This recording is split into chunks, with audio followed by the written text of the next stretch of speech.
And what is up? Welcome back. It is Friday night, 9 p.m. You're here with the Average Boys podcast. It's your boy Crispy, and I am here with my second host, Trigger. What is up, my dude? Welcome back, boy. Oh man, how's it been?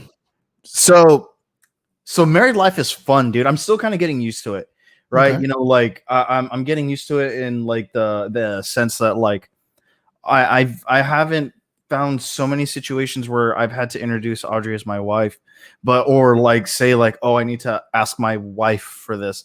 Mhm. But I mean, I have, but it's very, very few. But at work, dude, I don't know, man. I always have some sort of fucking work story, right? But at work, dude, we got hacked. So I've been you were kind of hitting me up, but tell me what happened, dude. So like, I don't know the details. But all I know is that like our system is now offline, like our servers, the programs that we use. So all I can really do is process applicants. That's really all I can do. It's like this for you all week. Yeah, and so I'm like, pretty much, dude. And I haven't been doing a whole lot of much. You know, like the owner was there, and like he's a fucking scary dude, kind of. And so like I was I finally got to meet him, and and it's so funny because like a lot of people know me in regard to my sister, because my sister helped me get the job that I have now. Mm-hmm. And so like when people meet me, like at least bigwigs, they're like, oh, you're Mia's brother, and I'm like, yes sir. Nice. Yeah. Well, that's good, man. Well, I mean, I hope that they get everything fixed, man, but for now it's just collecting a really nice paycheck, ain't it? Trying to, yeah. But at the same time, I also kind of leave early because I can't do anything. Yeah, well, then that sucks because that's like money that you're not getting unless you're going in by salary. Are you by salary or by hourly? I wish I was by salary. Dude, if I was by salary, I'd just work from home. Fuck that. Yeah. No, hey, man. Well, it's been a crazy week, hasn't it?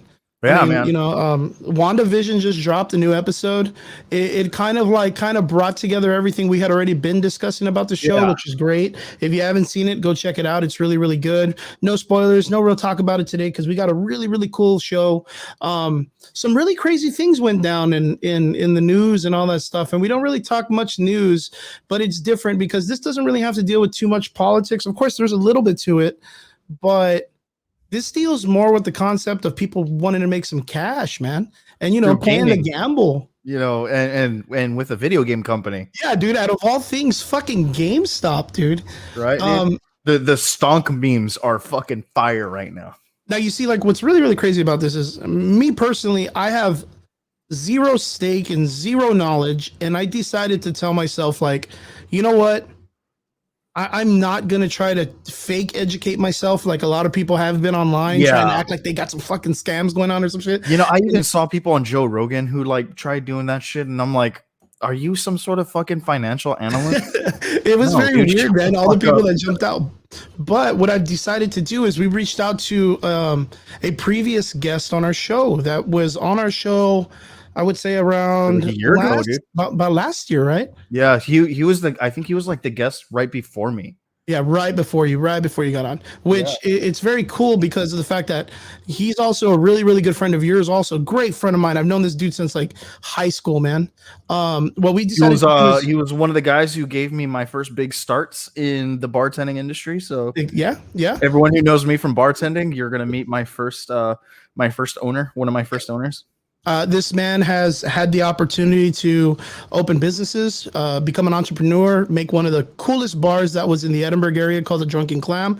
He's the older brother to another guest that we've had. Yeah, and he is now a author of a book called A Sheep Amid Wolves, and it's a financial book with a great understanding using kind of like biblical understanding to make finance adjustments, right?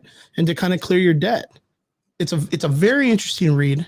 We wanted to bring him on the show to break down all this craziness. Like I said, I did not research anything.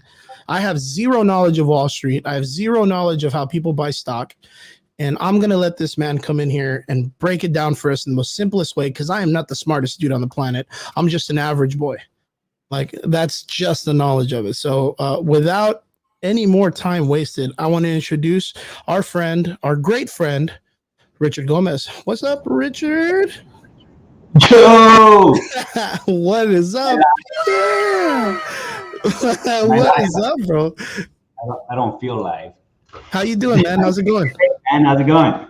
It's been going good. As you can see from the last time we met, we had you on the show, but it was in live and in person, and it was at the studio on North 10th. But of course, we were hit with a pandemic. COVID got out of hand, and people were forced to be inside. So we've been forced to change our methods. So we've ended up turning it into a digital live feed show, which I know you're kind of been doing also in a really, really great way and educating people with financial things and marketing and all that stuff. You've been doing it online on yours, and you've been doing, of course, like your short videos of understandings, educations on marketing, and all the stuff that's been going on like the stock market, and of course your book. And the stonks. So, let's get into it, Richard. Break us down. What's your year been like? Dude, it's been awesome. You know what? 2020 was absolutely awesome for me. Now, I know a lot of people, and it sucks to say that simply because I know a lot of people probably had, a lot of tragedy. So definitely my heart goes out to them. But I mean, I do know a lot of people that they actually had good things happen in 2020. And most of those things were, figuring out that they just don't belong in the workplace, or a lot of people got out of it. They're not going out to eat, different things like that. For me, it was just a rain down on a couple of things. I mean, I've been working from home since 2017, so there's no change for me. I've been a hermit my whole life since 2017, but yeah, dude, I started my financial process probably about 5 years ago because I was absolutely horrible with money. That may be one of the reasons why the bar is still not existent. I probably didn't pay trigger a couple of times just so I can, go buy some fajita tacos or something. But hell yeah. But it led me to try to figure out what money was, and that's one of the main things that a lot of people want money, but they don't want to learn about money because it can be boring. And my experience was, and there's a scripture in the Bible that says, and you will know the truth, and the truth will set you free. And that's all fine and dandy when you put it in, well, it is fine and good when you put it in biblical terms. But at the same time, if you don't know the truth about something, how can you be free of it? And what we tend to do is we don't know the truth about money. So how can we be financially free? And I just kind of started putting those two together. And dude, I've read like hundreds of books on finances, on money and everything. And eventually I started. I see that we have the same book in our shelves, man. Do we? The same book in our shelves. I don't have any books, guys. I don't know how to read. This guy's awesome. Hey, so so super funny about this. I actually bought this at our wedding. Oh, yeah, I know shit. Really? Like Steve was like, dude, have you bought? Steve was like, hey, have you bought Richard's book yet? And I was like, you know what, dude, I haven't. And you know what? I'm such a piece of shit. I'm so sorry. And so I got on my phone and I was like, babe, I'm buying his book. And she was like, okay. So I buy it now, and like a few days later, it was here. I was there in spirit. Okay. Yeah. So Richard, you costed me money.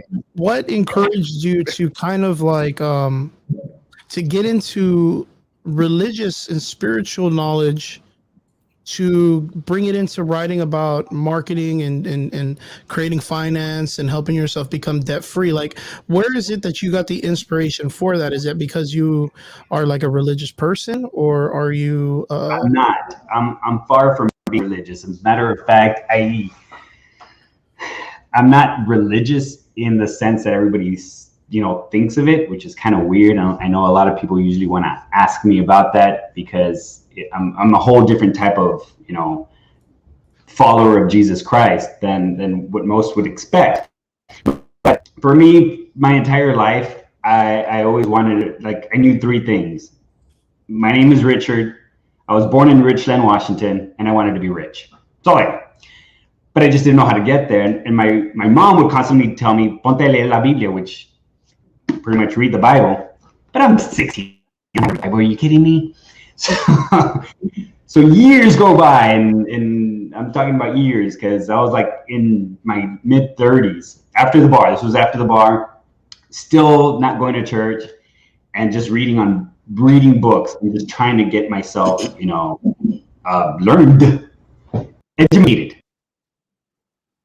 My wife was, going to church, and she would play TBN, which is a Christian broadcasting,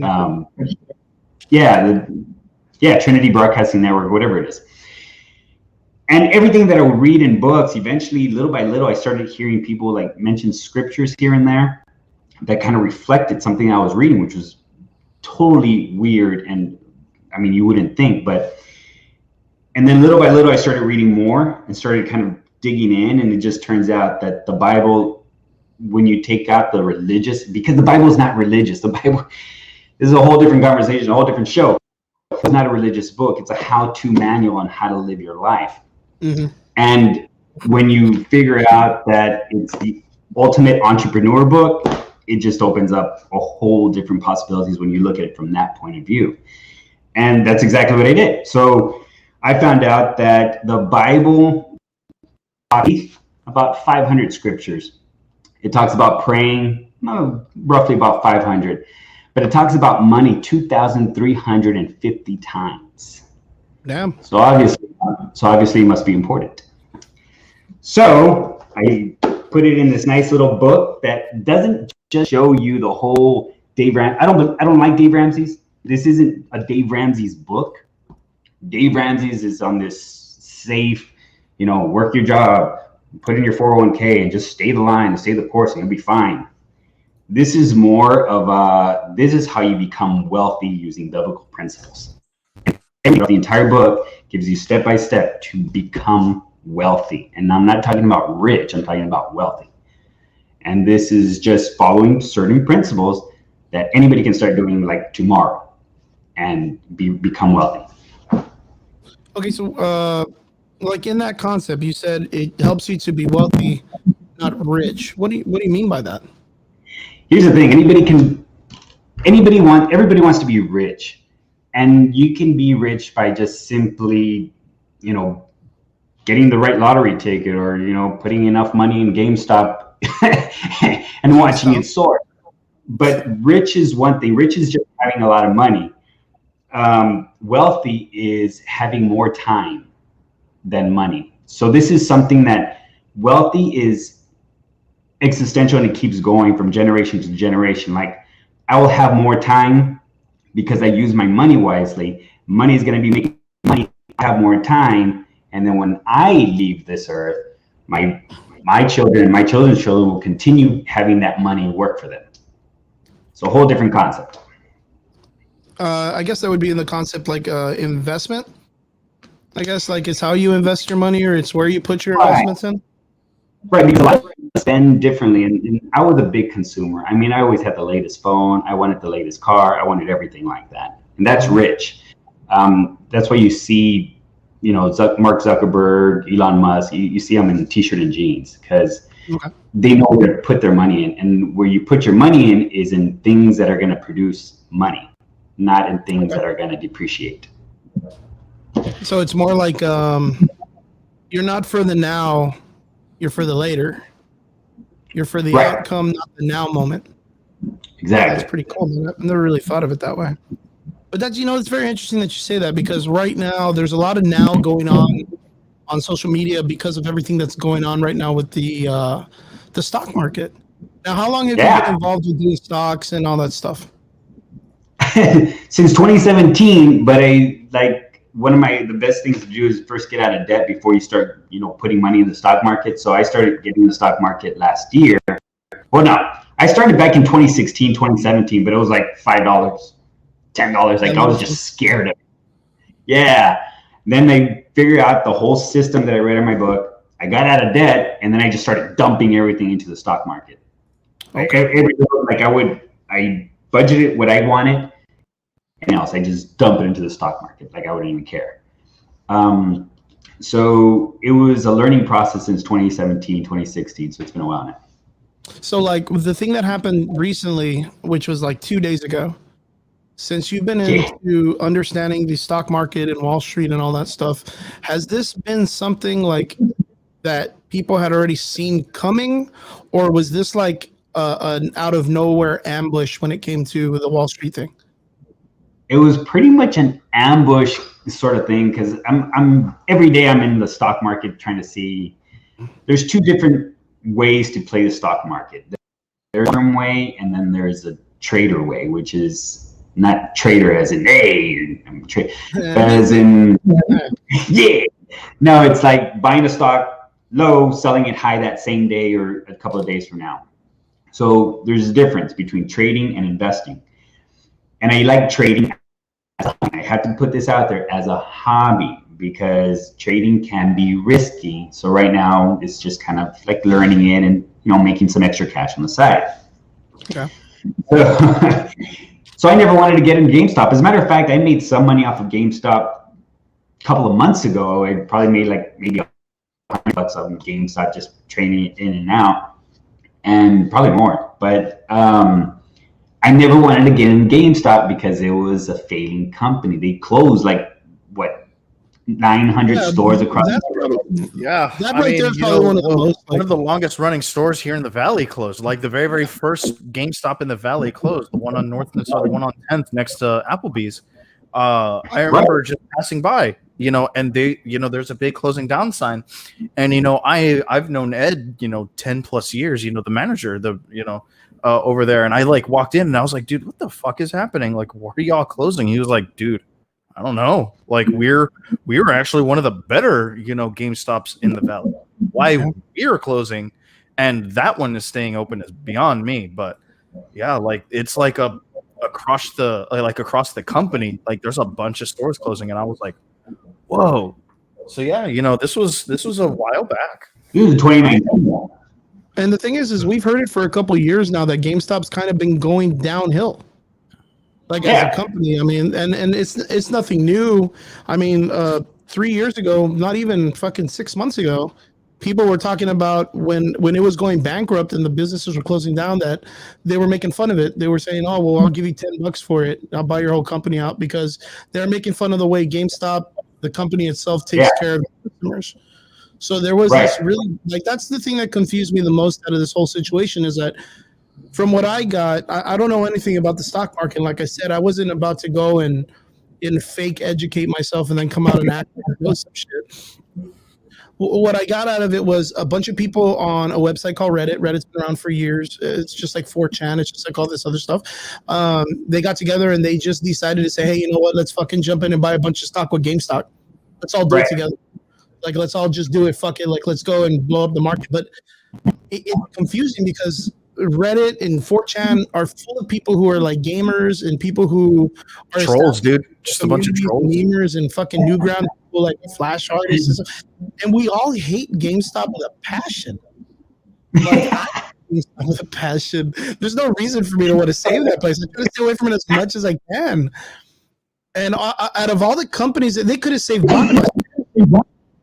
They could have saved Blockbuster. Actually, Blockbuster went up in the stock also, which is so funny because that's like the one stock that everyone's like, huh? Yeah, what the fuck? Like, but that was me with GameStop. Like, because of the fact that we saw how the company had been failing, even once the coronavirus hit, it hit a halt. Like, there was not anybody that knows about a little bit of entrepreneurship that was like, that's one of the companies that ain't gonna make it.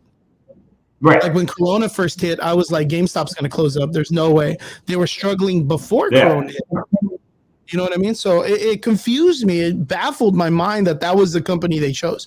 So why is it GameStop? Like, why did all of this happen to GameStop? Okay, so the lulz. I should say that because there's a way to make money when the stock's down, and it's called shorting. Now, the easiest, I've read so many and none of them make sense, but this is the easiest way I can explain it. And even like my wife that hasn't, like, she doesn't know anything about stocks either. She got it. It's like this. I want to short a stock, which means I think a stock is going to go down. Okay. So let's say Trigger, where's Trigger? let's say Trigger is the broker. Let's say Trigger is Robinhood because he's a greedy, manipulative. And let's say you, Chris, are a different investor. Okay. So I know that GameStop's going to go down.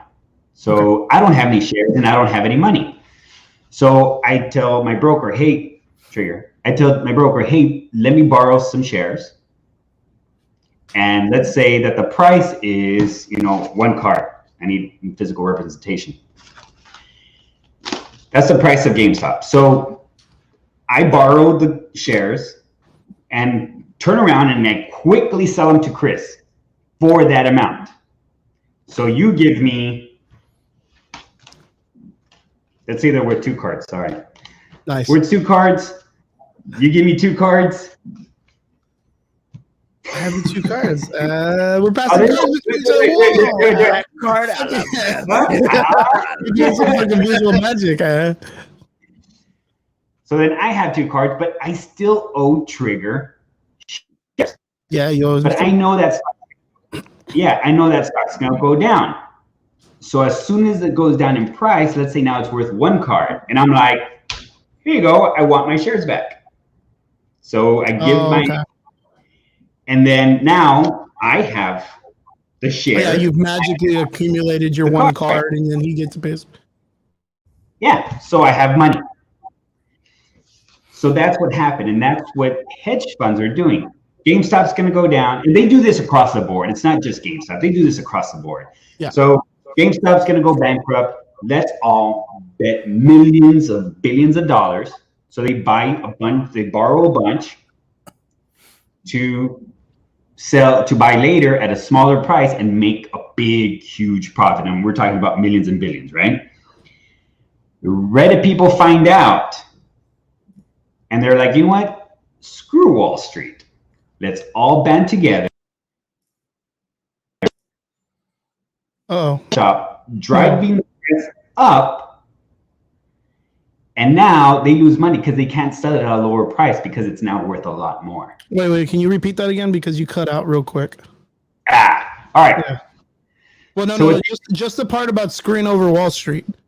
Like, what did they do? They banded together and did what? Yeah. Right. So they banded together and they bought a whole bunch of shares of GameStop, driving the price up. Okay. So when Wall Street was betting it to go down, get that, and now it's higher price. So it's pretty much like a gallon of milk is $5 right now. But all of a sudden I have it for $25. And that's a different example. We'll go to that later. So now the price of GameStop is a lot more, and they lose money because they bought it at a low price. And that's why everybody's telling you hold, because eventually they're going to get sold out and they get screwed millions and millions of dollars. And the people that invested, are they going to get that money back? Are they going to get it doubled? Are they going to get it tripled? Like, what's going to happen when it closes up? Because I mean, if I'm not mistaken, the people that were buying stock, they got walled out, didn't they? By all the apps and all the stuff that you're not allowed to use anymore.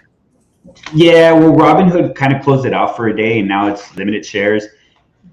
Here's the thing: you will get the money back if you have a profit, but that's why I was telling people, don't do anything about it. Don't go in, because right now, this is where the example comes in. Right now, you have a gallon of milk for $25. Mm-hmm. You're waiting for it to get to $50, but that gallon of milk's value is only $5. Yeah. So this, and so right now people are telling you to hold that $25 because it's going to get 50, but all the while it's only worth 5, and that's what's happening at GameStop right now. So eventually, it has to go back to market value, and people that don't know anything are going to get stuck in the middle. Yeah, they're gonna. So that's what I said. What's that? So they're going to be the ones that are losing. Exactly. The ones that don't really know what they're doing. Exactly. Yeah, because there's this thing. I mean, I'm probably not the only person that noticed it, and I think Trigger noticed it too. And Trigger, do you mess around with the stock market stuff a lot or no? So I do on occasion, but a very, very small occasion. And this is only like my knowledge of the stock market and of the lingo that he's talking about comes directly from The Big Short. Now, I like that movie because like they explain what he was talking about in like a very simplistic term, or in a very simplistic way. But I have done some research a little bit on like the whole GameStop stock shorting for a little bit, and like I say little bit as in like a total of about 6 hours that I've probably like given myself. That like I'm like, okay, cool, like I have like a rough guesstimate of like kind of what happened. So like with that being said, and this is to Rich. Now Melvin Capital being the hedge fund that everyone is basically betting against. Right. You know, they're the ones who are like, you should short GameStop because it would be lulls. And everyone's like, okay. And so they did, and so everyone's like, wait, hold on, stop that. And they're like, no, for the lulls. You know, and now it seems like Melvin Capital is losing or has lost all $3 billion that they were given for that particular stock. And without getting super duper technical, because I mean, I'm not a financial analyst. I don't have any stock in stock markets. I don't, devote any kind of time to it. And I know that if I were to actually devote some time to it, I would actually get a pretty good handle of it. But the thing is that like from what I'm reading is that like Melvin Capital was the hedge fund that owns or had a big stake in Robinhood that started shorting the GameStop stock. And so when it started happening, then you have like Dogecoin and other stocks that are now being shorted like AMC and a couple other ones. And now like it seems like Melvin Capital is like the one who's kind of facing the bigger ramifications of what's going on. And this is only like what I'm kind of picking up. Like I said, I've only done about like 4 to 6 hours of like actual research on this over the past couple of days. Okay, so hold on, because like I said, where you've done a little bit of research and you sound like you know what you're talking about more than I'd like I do. to. I'm playing like a complete Little Nicky's version of the devil advocate here. Yeah. Like I have zero knowledge, so I have some questions myself in the sense of what is a hedge fund, who is this Mitchell and Capital, also all of that stuff. I have those questions. But before I go there, I wanted to catch up a little bit with a couple of what people are saying in the comment section, which is first one I have to show you guys because you're going to love this. Richard Mayer says, clamors assemble. Oh, Myers. Good to see you, Myers, man. Clam fam. Yeah. Another one is Robert Flores, a good supporter of the show, a great listener, one of our extraordinary listeners. He says he cannot wait to see what happens next. Yeah. And I got my boy Eels, Eddie. Edgar is up. He's just saying, how's the show going? Show's going great. We're getting some knowledge when it comes to the Wall Street and everything that happened. And now we have a good question that just came up. It is from a good friend of ours, Evander. He comes in on the show a couple of times. He's one of my good friends from Respawn. He says, can we use turnips as an example? I don't know what that means. You're going to have to inform me on that. But and we also say, here we go. Danny comes in and says, Michael Jordan has lost millions because of this too. He is BFFs with one of those hedge funds guys. Okay, so that's my question that's coming up is what the F is a hedge fund? What are you guys talking about? Please, dude.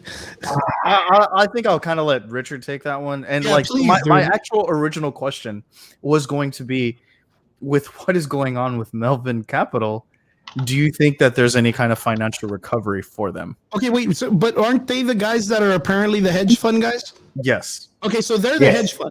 Yes. So what is a hedge fund? And then we'll break right into those guys. Yeah.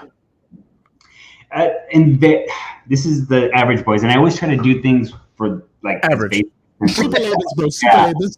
For me, please. And the more you start learning, the more it gets confusing before it kind of starts making sense. Okay.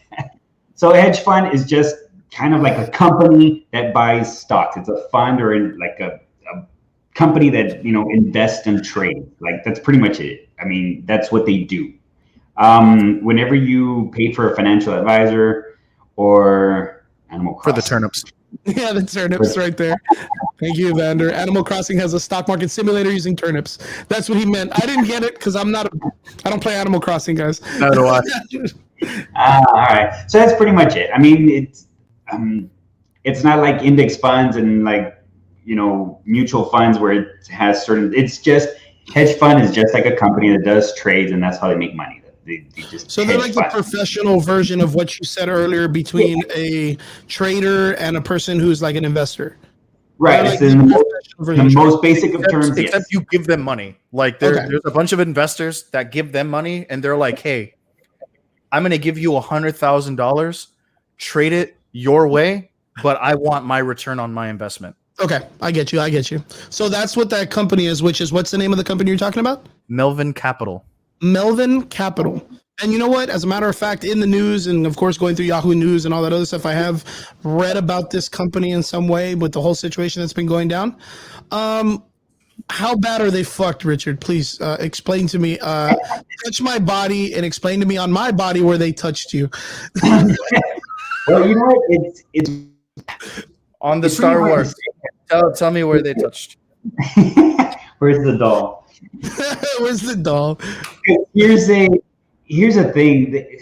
Hedge funds and Wall Street guys, they've been doing this from the dawn of day, since it all started. That's what happened in 2008. That's what happened in, you know, September 11. That's what happened for the .com. That's what happened in March. They all pulled their money out, and then they let the public know that the stocks are going down. It happens all the time. This is why all the Reddit people are like, no, they do that all the time. Let's do it back to them.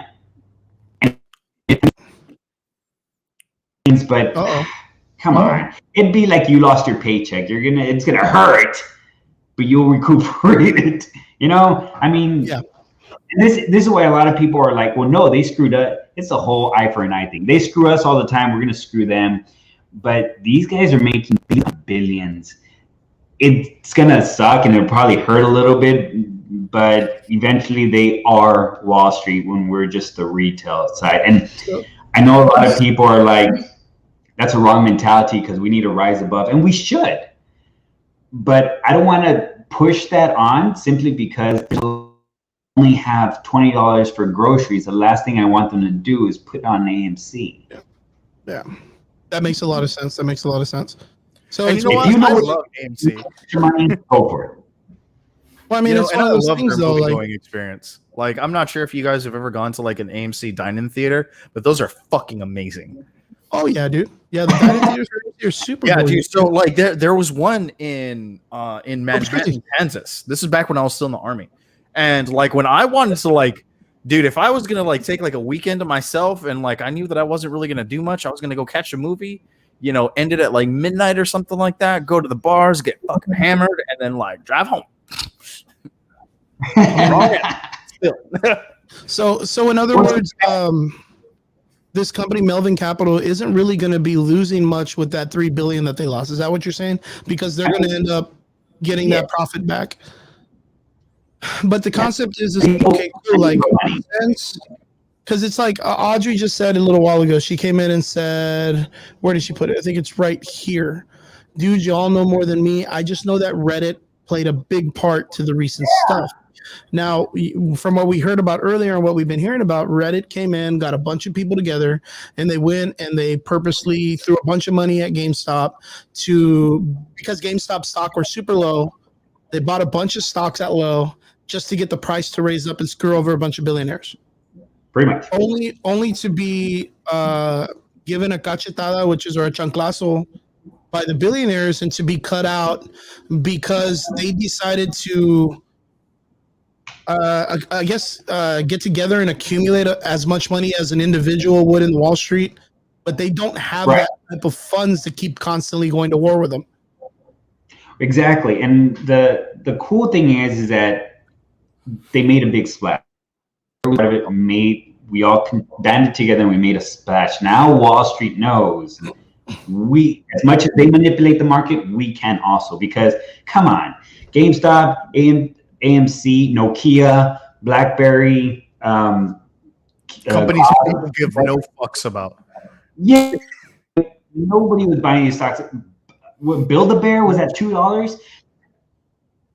Yo. Yeah, I can hear you. We can hear you. Yeah. So, I forget where I was going. I was on this rampage. Rampage.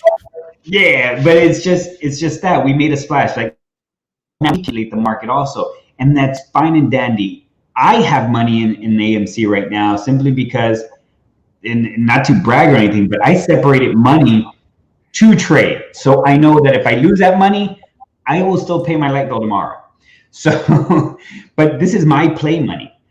And if you have, go in for AMC, be a part of it. But if you're just don't know anything and you're just like, oh, you know what, I'm going to get, $100 for my paycheck this month and try to go into, no, you don't know what's going on. You don't know when to pull out. I mean, it's like, never mind. Trigger is engaging like crazy in the comment section. Myers just said Circuit City. Said Radio Shack. Dude, like, so don't even get me started, because my sound card is like horrible, and that's why sometimes you guys cut out for me, but it's my sound card. Okay. There's no now. And they don't sell that at Best Buy, Walmart, Target, or anywhere. And I can't get a sound card. Anyways. Alex Jones. But like, it's super crazy, dude, because so like when these people in Reddit decided to come together and bail out, I'm going to say bail out GameStop, because GameStop's already been in a bad situation. Now it's like they've turned it into a multi-million-dollar company again for no reason. No reason. Do you feel like that is because of the fact that it's more based on this idea of like a meme culture, that people are just going out there and buying because it's an extreme thing, like the way we're talking about it being like someone doing it for Blockbuster right now, or someone saying Hastings, dude, literally Hastings, someone's bailing out Hastings, or come on, CompUSA. Like, it's one of those things, like Tiger Direct. Is it, dude? Radio Shack was it for me when you said Radio Shack, dude. And then Blockbuster too. Like, that's an video, talk that people are trying Hollywood to short video. right now. Actually, Radio Shack is coming back. I hear Radio Shack is coming back. Albertsons, bro, Albertsons. But it's very, very weird, because like yes, it's like you said, the Wall Street now understands that the community can fix the market and do this stuff. But how rare was it for the community to come together to bail out GameStop, and for it to come together on one solid item that it really wants to bring back? It's not about that right now. Most of they just want to. They want justice. Wall Street Man, that sound card. Man, that sound card. There's no CompUSA here. The moment you're about to say something super important, it's like, not today, boy. Wah, wah, wah. Just cuts you right off, dude. So Wall Street, it's not about bailing GameStop, because GameStop was a horrible company already. So it's not about that. They want to stick it to the man. They want to stick it to Wall Street, because they've been doing it to us. So now we finally banded together to do it to them. But we're creating a horrible scenario with the gallon of milk being $25, expecting it to be $50 when it's only worth $5. So what do you? Okay, so we got a message earlier from our boy Robert that says he cannot wait for what is probably going to happen next. Richard, you've been in the stock market for a couple years. You've been kind of like, I think this has never happened. What do you Nothing think? like. What do you think will happen next? Like, there's a lot of repercussions that happened because of this. You mentioned something called Robinhood a little while ago. And if I'm not mistaken, Robinhood is a phone app that you can kind of like engage in the stock market also. Explain that to us, because I don't know what the fuck Robinhood is. I just know him as a character in Disney cartoons. That app had someone kill themselves. At what? That app had someone kill themselves like a couple years ago. That's right. I need for you guys to explain this to me like today, right now. Yeah, no shit. A guy killed himself. Tell me what Robinhood bad is, trades what it does, on Robinhood. and fucking explain how someone killed themselves with it. Okay, so Robinhood is a trading. It's a brokerage. You ever say I'm going to call my broker, or you ever hear that, or the brokerage? I've never said that in my life. I would love to one day, though. You've heard it in movies. Well, now your brokerage is on your phone. It's a lot like a bank. It's just a bank that allows you to buy and sell stocks. Simple as that. This guy. So it's a little bit simpler. Yeah. So there's stock, and this guy. That was like you were just said something important, and it just cut you out again. So say that again. Oh man. And you're going to come together. The whole community, I'm going to tell Reddit, going to come together. We're going to buy you a new sound card, man. That's what we're going to invest in. Yeah. So there's different ways to buy stocks. This one guy was doing options, and don't even worry about that. All that happens was that he was buying options. The contracts hadn't cleared through, and he saw in his statement that he was negative $48 million or some crazy stupid number. It's like $700,000 or some shit like that. It was a ridiculous amount. It was stupid. The fuck, dude? Yeah, and the kid was only like 18 or something, 20, and he offed himself. Crazy. Wow, and but like, so wait, was that real though? Like, did he actually owe that money to someone?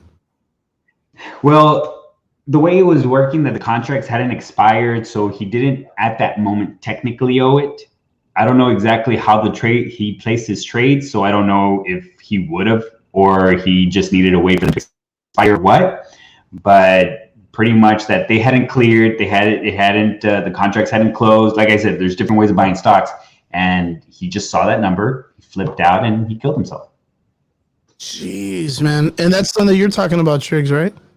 Yeah. Wow, man. Jeez. Okay, so how, man, that's super heavy. That made national news. That was like a no shit, that was that as far as Robinhood goes, that was like their first strike. Damn.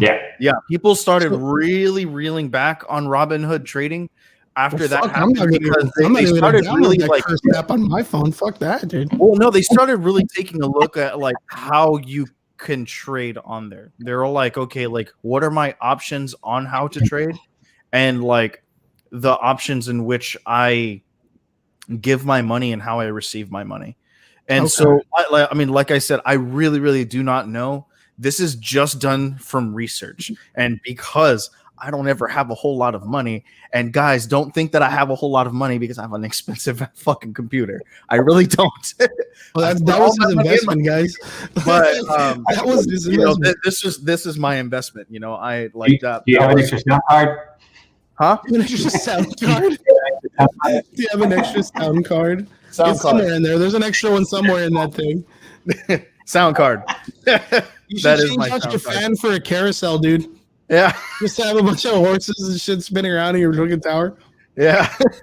But yeah, like people started like really taking a look at Robinhood and kind of like, okay, we should really be careful. And I think that's when his wifey makes the money. She does make the money. Yeah. And that's kind of like when people started, like, I want to say kind of smartening up, you know, when it came to like their financial futures and kind of like how they started going into stocks. Because, you know, the stock market is not something you go into, you know, willy-nilly.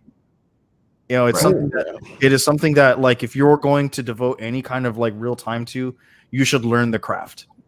You know, because this is something that could financially ruin you. Trading. Yes. Trading, because the stock market is good when you know how to use it. So what do you recommend to someone who has never she does make the moolah. Never been engaged in the stock market before? Where do you tell them to go first? I tell them to go to Acorns first, as a brokerage, or TD Ameritrade, Charles Schwab, any of them.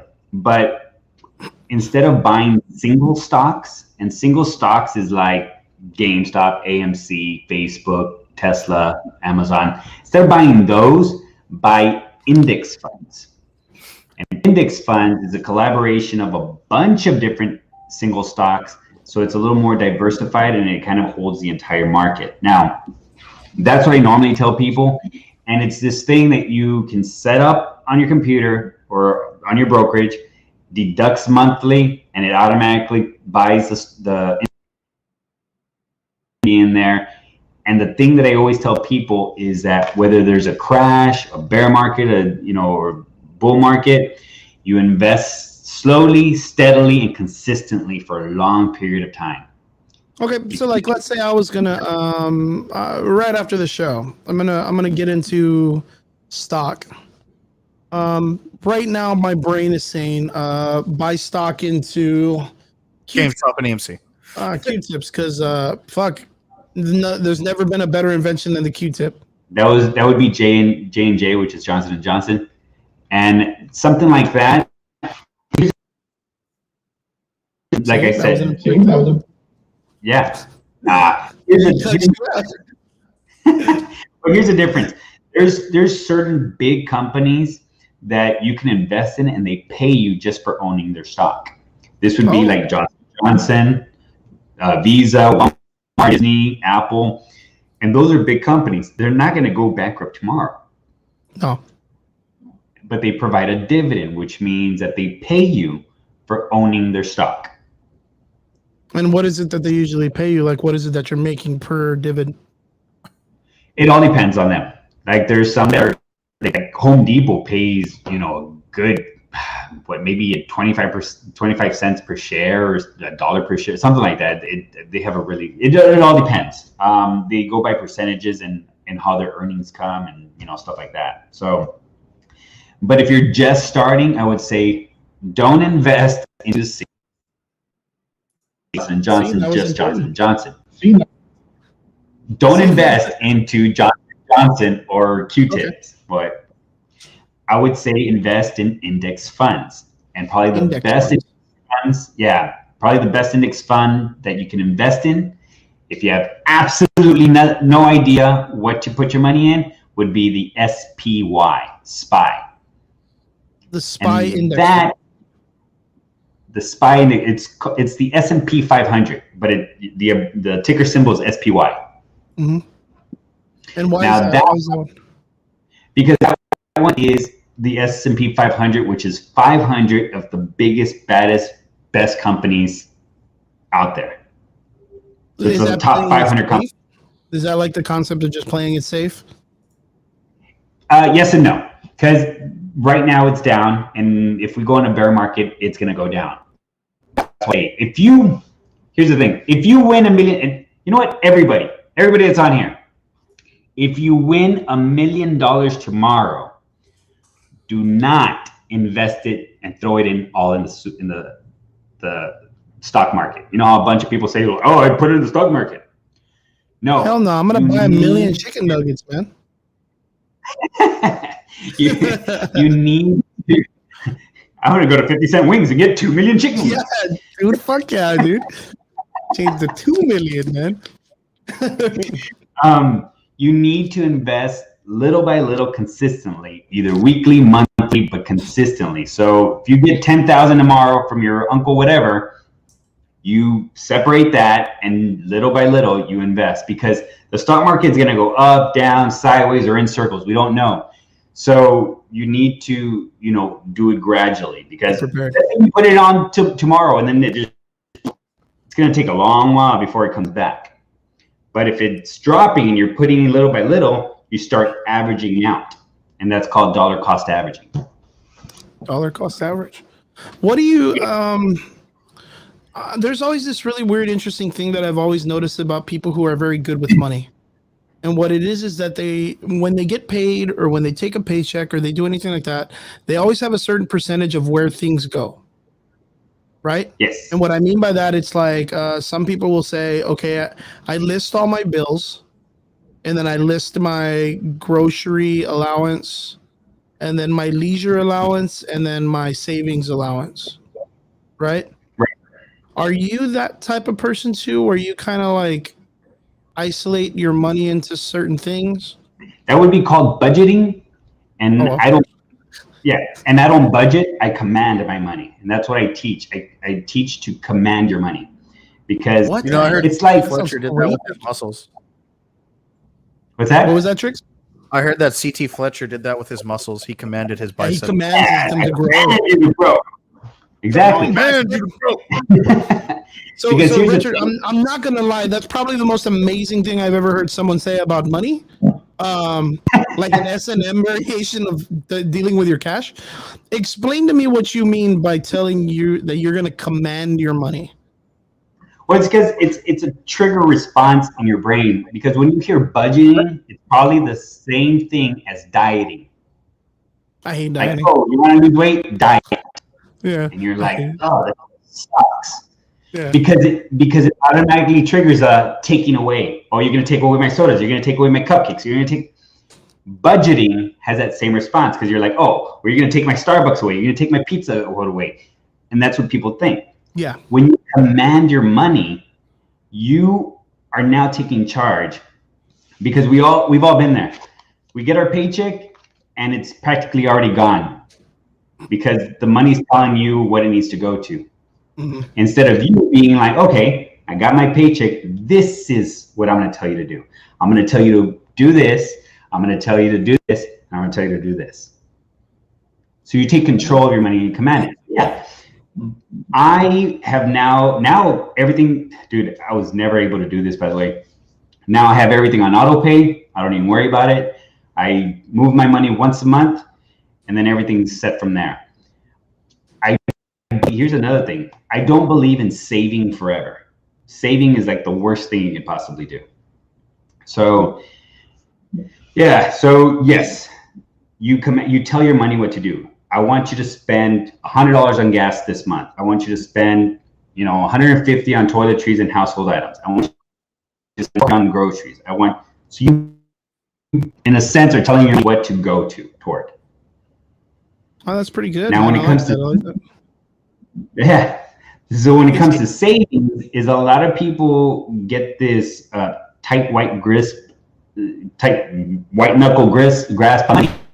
But you're only supposed to save 3 months worth, maybe 6 months, and then everything else you start investing. Like, you don't save forever.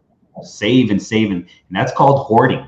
You're not supposed to hoard your money because you start developing this scarcity mentality. I get you. Which brings me to my next point. Okay. Which brings me to my next point. The very absolute thing that you need to do if you want to start making more money is start giving to charities and donations and tithing. I swear to God. Why is that? Why do you believe that? Because it does a lot of things. One, it's one of the main things that Jesus asked us to do is to give our tithes 10%. Mm-hmm. So when you do that, you are basically pretty much telling God, hey, I trust the finances so much, here's 10%. Because God can do a lot more with 90 than you can with 100 to begin with. 2, it opens up your mind to stop thinking in a scarcity mentality, like, oh, I don't have enough and I can't do this and I can't do that because I need this. Start giving, you understand that there's an abundant in the world. There's an abundance. So, and it goes back, like, the more you give, the more you receive. And it's not going to happen right away. I promise you that. But you start opening the channels of circulation. Money needs to move. Money cannot be, money is like a woman. The more you try to grab her and the more you want to she's going to flee. Money's the same way. So you need to, and the only way to receive $1 is by opening your hands. You can't receive $1 if you have your hand closed on a quarter. It is. So when you start opening that channel, you start doing this circulation. As a matter of fact, somebody once told me that he loves paying people. He loves paying people to wash his car. He loves paying people to unclog a sink. He loves paying people. Why? Because he likes to get paid. And the more he likes to pay people, it's going to reciprocate. People are going to love paying you. I guess that would be the concept of like, what was that book that everybody was talking about a while back, which is the Secret, right? The law of attraction, yeah. The law of attraction. That would be the idea right of, what? Say that again? I'll tell you the secret. The secret, it's in 3 different forms.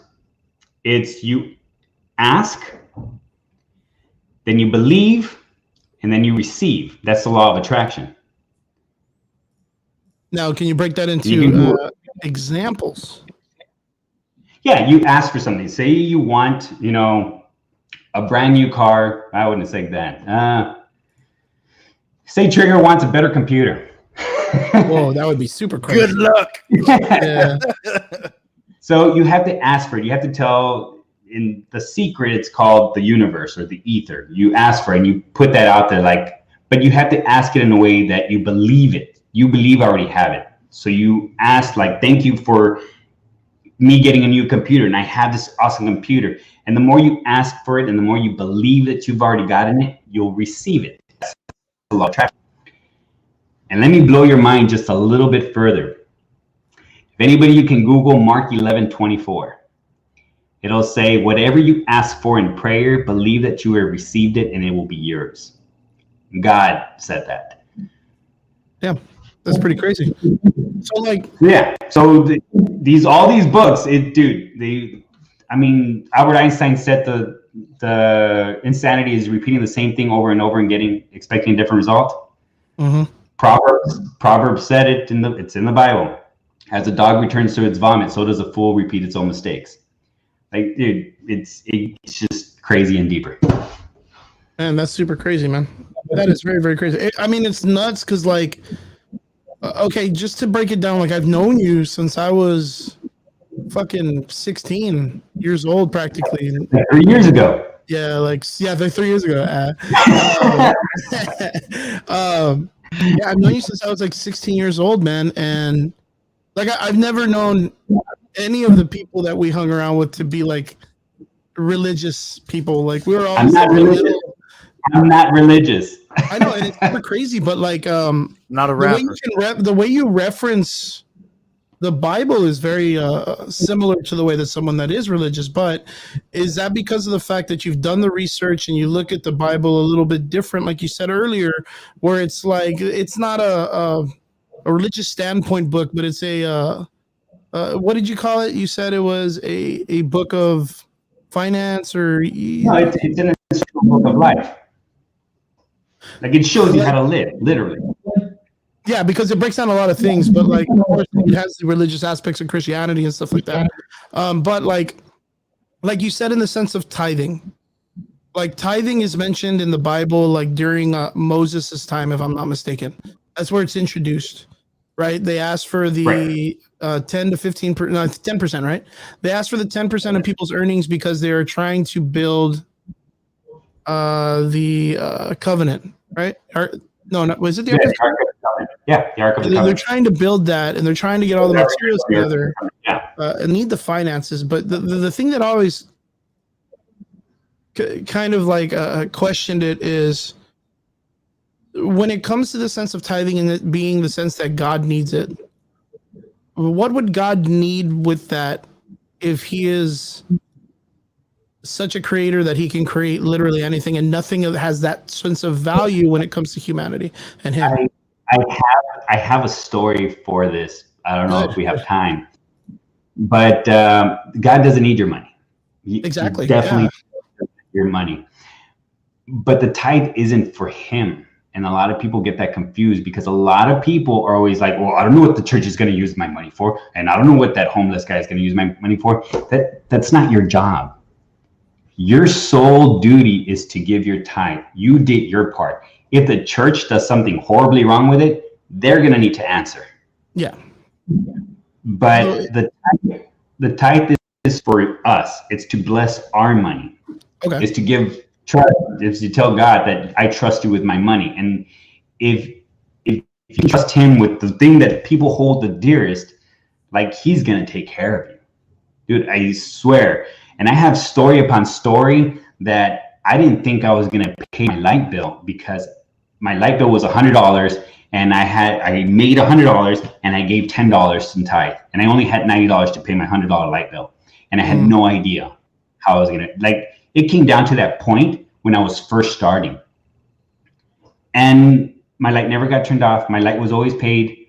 My rent was always paid. I was like, I woke up one morning with $1,500 in my checking account. I have no idea how I got there. Damn. To this day, I couldn't tell you how I got there. So it's, the tithe is not for God or the donations or the charities. It's for you. And you never know where that money's going to end up. Maybe you're answering somebody else's prayer.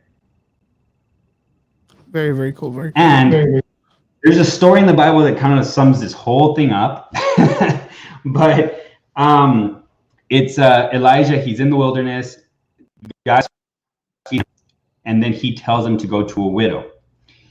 He goes to this widow and he's like, tells the widow, "I'm hungry. Can you make me some bread?" The widow says, "I only have enough for me and my son. We're going to eat it and then we're going to die," because there was famine throughout the land. And Elijah's all like, "Oh, okay, well, make me some and then you can have the rest." Now, she knew that he was a man of God. So she's like, "All right." So she made him bread and she got him something to drink. And she gave it to him first. And whatever she had was only last one more time and then till they were going to die, ended up lasting the 3 years rest in the famine.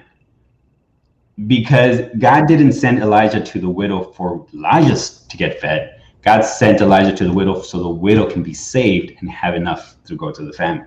Because she gave. See, that was important. I cut you out. Your story, dude. Because she gave her trust in that.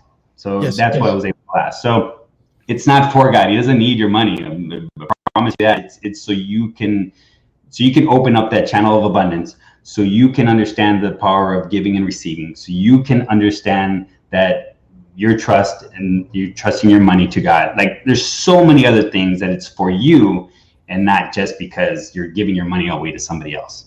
And you see, that's such an interesting concept, because it does slightly kind of like coincide, or it's very parallel to the secret, like in the concept of it, where like the concept of faith and following blindly is that you truly believe in the outcome that's going to come from it, right? And then the idea of giving in the religious aspect, it's not about you're giving because you're expecting. You're giving purposely to help and to give and just to help because you're abundant. Yeah, and what the heck else are we going to do? We need to be here for each other. We need to help our fellow man. It's very interesting, man. It's very interesting how it kind of coincides with each other in the whole thing when it comes to that book, man, that crazy book. I remember that book, The Secret, because my friend Raymond Horta, he was always about that, dude. And if you ever go to his Facebook when he's doing all his videos and stuff, like my boy is always giving to people. Always hooking people up, man, just giving away shit. And it's such a good thing to watch him. And yeah, man, he's a growing individual. It kind of like it follows him. It follows him, that idea. Yeah. And it's so cool. So fucking cool. Richard, so what do you think is going to happen next? We saw that Robinhood got hit with limits. There's talks about people going to prison. I don't know who the fuck they're going to send. I don't know who's going to get arrested. I need to know these things.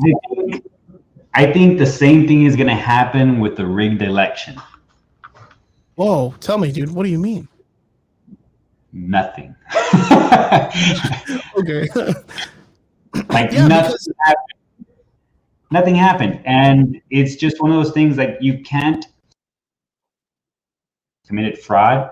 They did. it's really weird, dude. It's really sticky because Robinhood was not supposed to limit buying or not supposed to stop people from buying. So they kind of did wrong there. But at the same time, they can be like, well, I'm protecting the person. Because let's say they opened up the floodgates, all these people are, using their money that could be going toward groceries, and then all of a sudden the stock just dumps.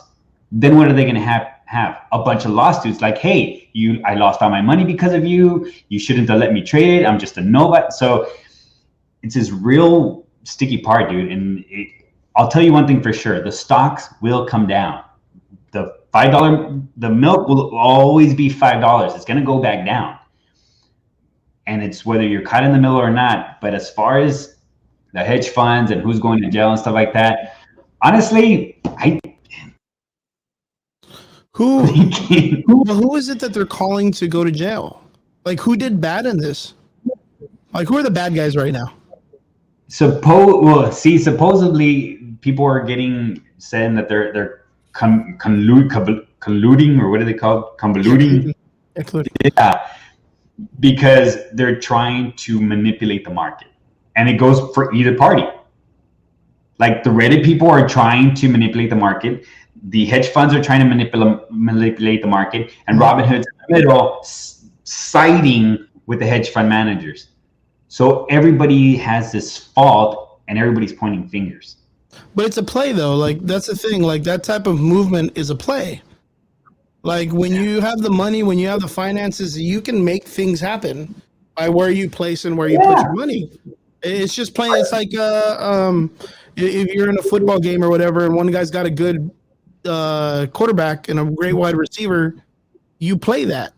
You don't play the running back to just run the ball every day. You get him to throw and you get him to catch, because that's your strength.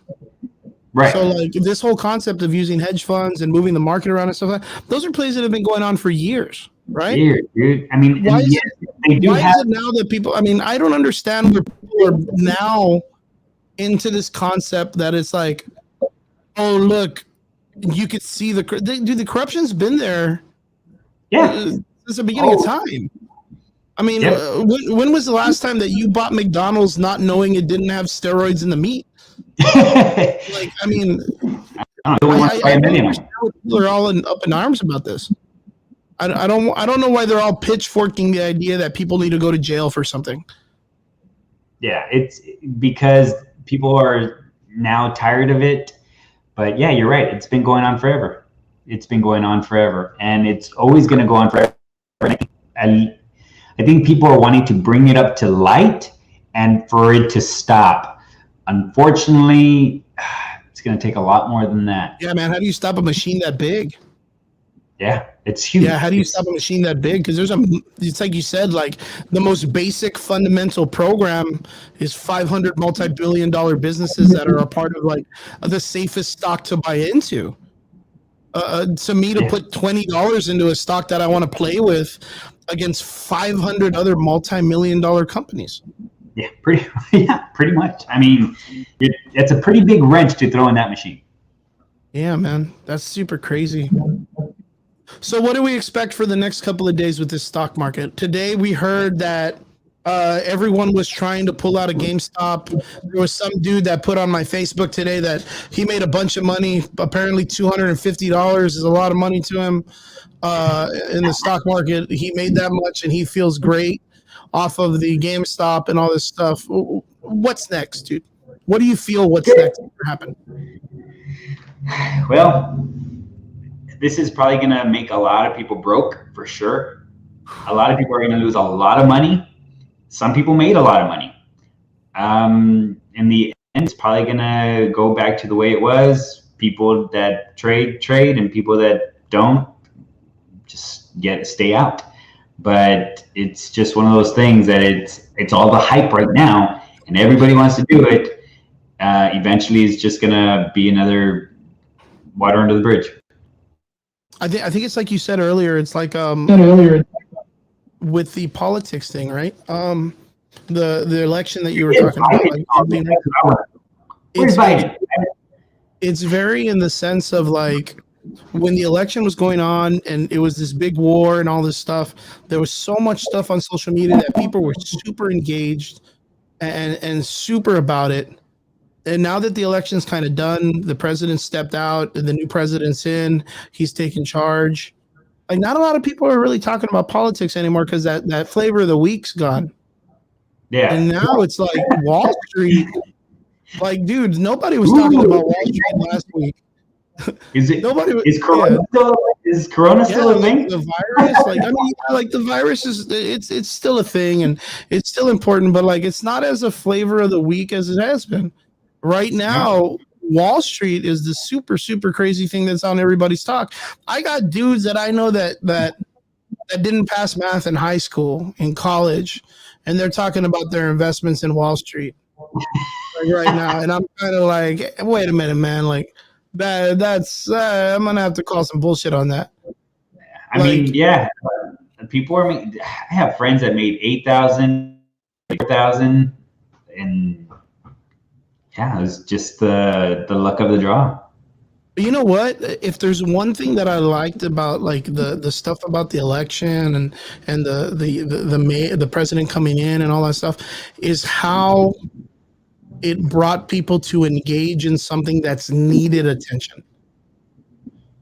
Yeah. So like right now with the people that are engaging talking stock markets, even though they're not really a part of it or they're barely jumping into it or something, it's getting people talking about it. It's bringing attention to that subject that maybe not right now, but since there's a lot of investment in it, you're going to be getting a lot of people talking about Wall Street and stock market stuff in the next couple of months. That's really impressive, dude. That's super impressive. All the people that came out of all the election on both sides, no matter what side they sat on, there's good educated people now that are invested in that, and they stayed invested, and they'll continue to do their research and pressure on. We're going to get stronger people. How exciting, dude. How fucking exciting. I'm super excited. Richard. It's crazy.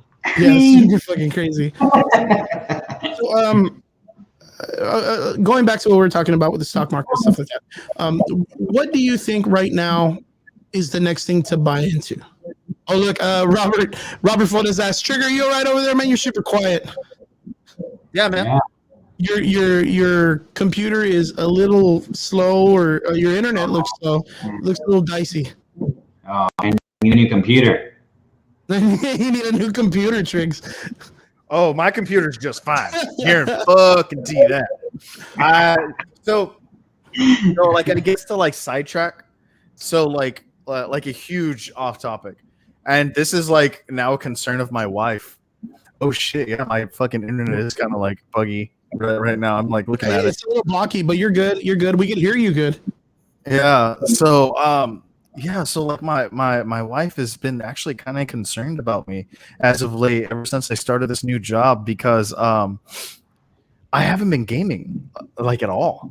I mean I don't even touch my computer unless like I like really need to, and like I think the first time in a while I'm actually doing something with my computer, and I've been trying to like get myself to like game and stuff like that, and trying to like find the energy to do stuff. But like I was actually working from home for a little bit, because I mean I really can't do anything, with what went on, what we discussed earlier, and so that's why I'm kind of just like I'm kind of like taking in my computer again. I'm kind of like, fuck, dude, I have this. Yeah, man, you look super focused, man. You're like really just looking at all your computer stuff. It's super crazy, man. But hey, focus up, man. We're talking Wall Street, and we're talking fucking white collar shit. Actually, we're talking I actually do have a question, and this is for Richard. So, have you heard the concept of meme stocks? Meme stocks? Yes. Like Dogecoin? Yeah. Sir. Dogecoin. Dogecoin. Doge culture.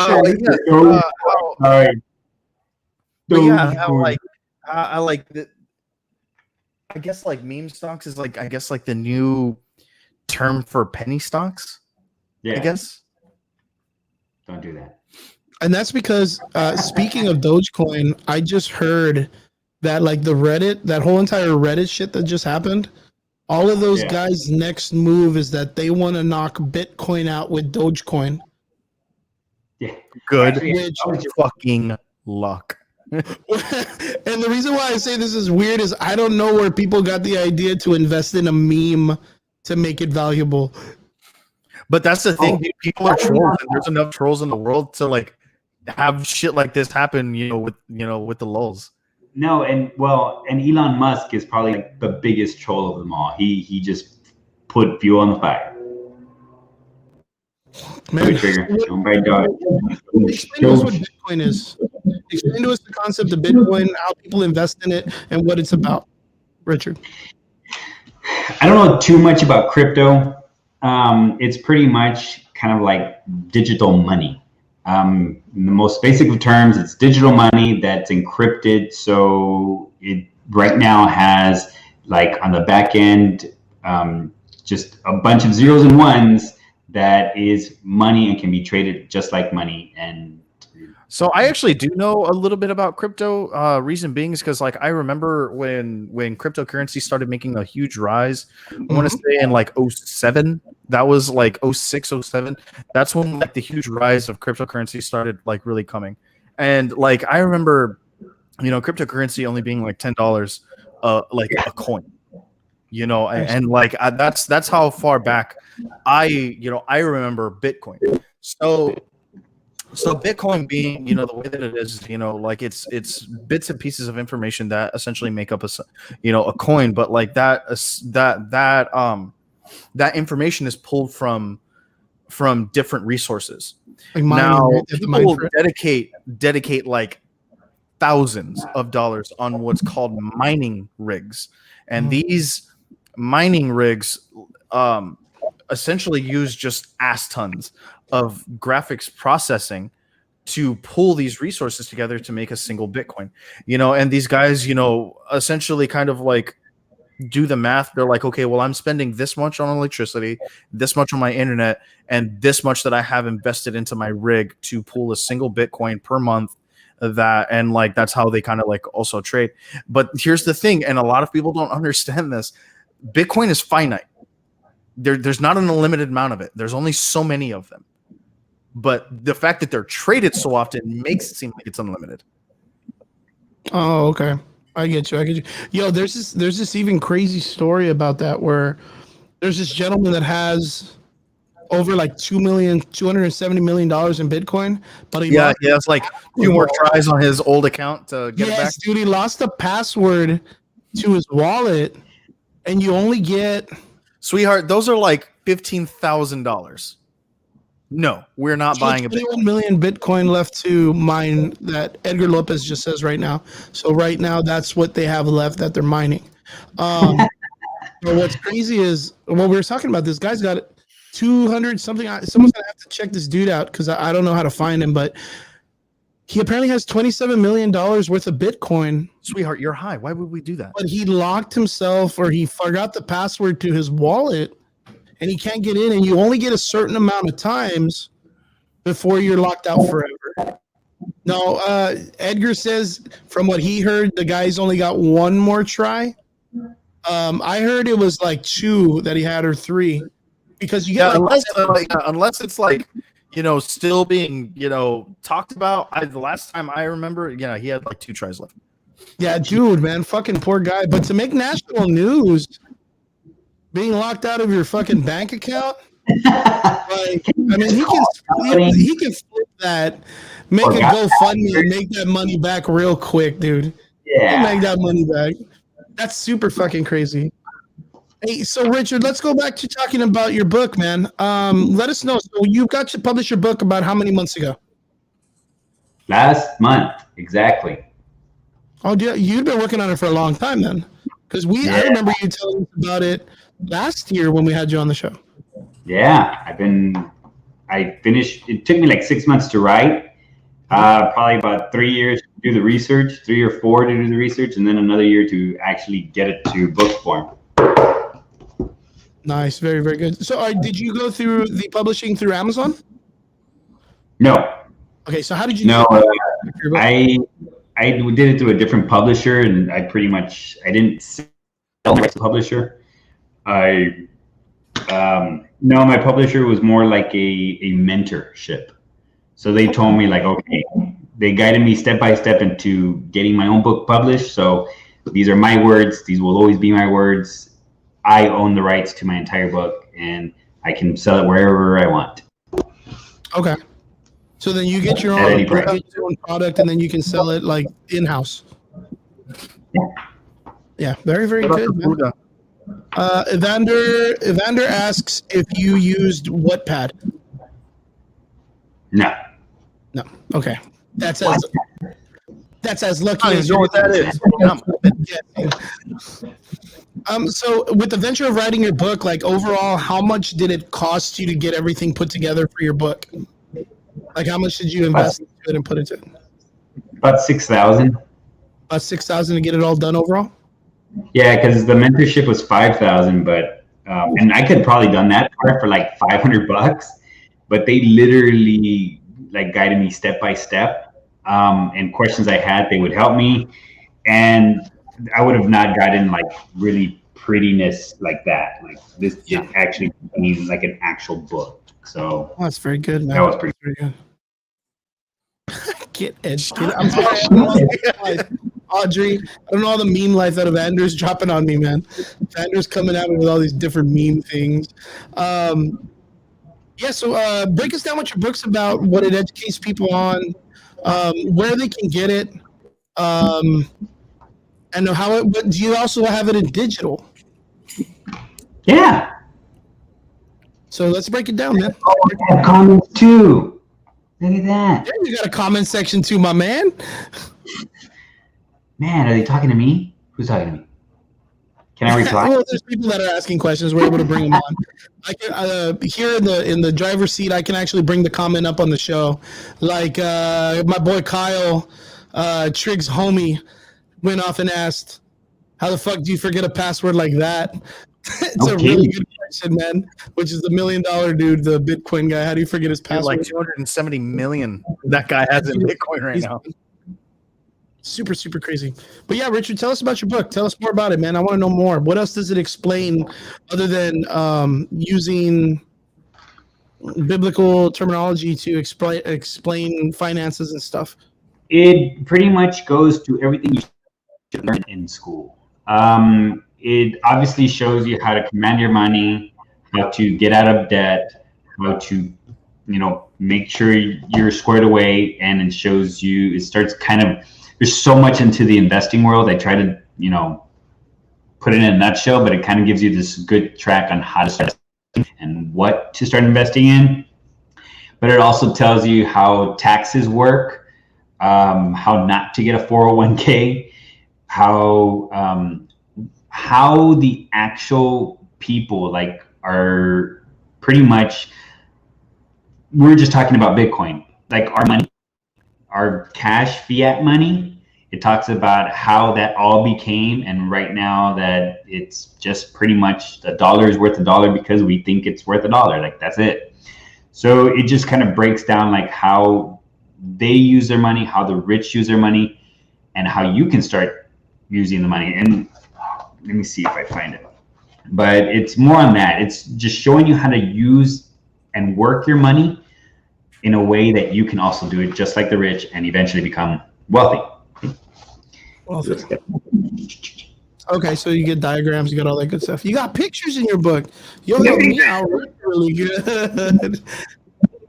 And where can we pick up your book, man? Like I know we can pick it up in person, and we could pick it up at Trigger's wedding. But where can people pick it up? Dude, it's everywhere. It's on Amazon. It's on Barnes & Noble. The websites. Walmart website apparently now has it. Nice. But probably the easiest way to do it is just through Amazon. I have the Kindle version, the hardcover, and then the paperback. And you live here in the valley. I wasn't going to pay for extra. But with that being said, I actually really like the cover of the paperback. It has a very, very nice material. So yeah, I'm feeling right. It. Yeah. I don't know. I don't have it. Oh, they're all over there. Yeah, so I got the paperback, but it's got this real nice, like almost felt like cover on it, and I really, really like it. And the company is the one that helped you get your book structured and all that other stuff when it came to getting it printed and all that other stuff, right? Yeah, a little Author Academy. Oh, Author Academy. There we go. That was the mentor program. And you said there is digital. We'll try to see if we can find Triggs. Maybe we can go to his Facebook and we can pull up the link and put it in the chat, so that way people can know where they can find it on Amazon. Right now, I also have it. But you have it under Rich Gomez, right? RICH Gomez. Yeah, Richard. Well, no, Rich, not Richard. Like he has it under Rich Gomez. That's the name that he has set for the book. Damn, my dude, that's gangster, bro. You changed your name to be famous or what? I did. That's super good. And, how has it been going with like doing all your live videos and stuff? Dude, I noticed that it's slow on Facebook, but it is rough, man. I ain't gonna lie. Facebook's rough, dude. Of course, like me and Triggs has been slightly getting into the streaming. We've been running our podcast for a while. I'm getting a lot better when it comes to running advertisements for the podcast on our Facebook. I've been able to I used a paid advertisement setup in the last couple of weeks. I stretched it out a couple of days with $50 as my limit, and I reached 8,000 people. And I also got I think out of that, we got about 200 and something likes and views. The views was like in the 8,000. The likes was like in the 400 or 500. Like it went really well. And it was because what's up? I forgot. I'm gonna have a book signing next Sunday. Where? Tell us, dude. Dude, right across the street from me. It's like on pretty much Canton and Sugar. Canton. I'm about to be like, bro, as if we know where the fuck you are right now. Yeah, he's probably closer to you to me. What's the name of the place you're gonna be doing your book signing at? Huh? What's up? What's the name of the place you're going to be doing your book signing at? I'm going to right now put it on I have an invite link. Oh, very good. Yeah, put that up there. Maybe we'll get some people up. I'll send it to the Triggs. Oh, nice. Oh, you can put it up in the comment section. You should be able to put it up right there. I can't do anything on the comment section. Are you kidding me? I would have already had... I would have already been destroying everybody on here. Oh, that's super good, man. So you're gonna have a book signing. That's great, man. That's super, super good. Yeah, but going back to what we were talking about, Facebook is very, very weird right now when it comes to running anything social media wise. Like, I mean, if you're coming in from another social media platform and you have a large following, then Facebook will probably work for you a little bit better. But it is so much more difficult to run it on Facebook. Trigger has been with me on this with it. I've been doing my live streaming and stuff like that, and it's been rough, man. You know, there's days where you get like 0 people watching. There's days you'll get 3 or 4. There's days you'll get 10 to 12 to 20. And it feels it's a little disheartening. But it is, yeah. Right now, the thing is like I tell people, like, you kind of have to be about it. You gotta have to be about it very strongly because, like, right now is the culmination of everyone jumping into being on social media because they're isolated at home. The only place that they can venture into is social media or online. So your competition pool compared to 3 years ago has like quadrupled in the sense of how many people you're competing against for social media presence. Right. No, I mean, it is pretty discouraging, but I like the fact that sometimes people out of nowhere, like, hey, I was listening to you or your videos and I have a question, but they weren't there on the live, but eventually they'll tell me. So that's pretty cool. At least someone's listening. And if I'm helping anybody, that's awesome.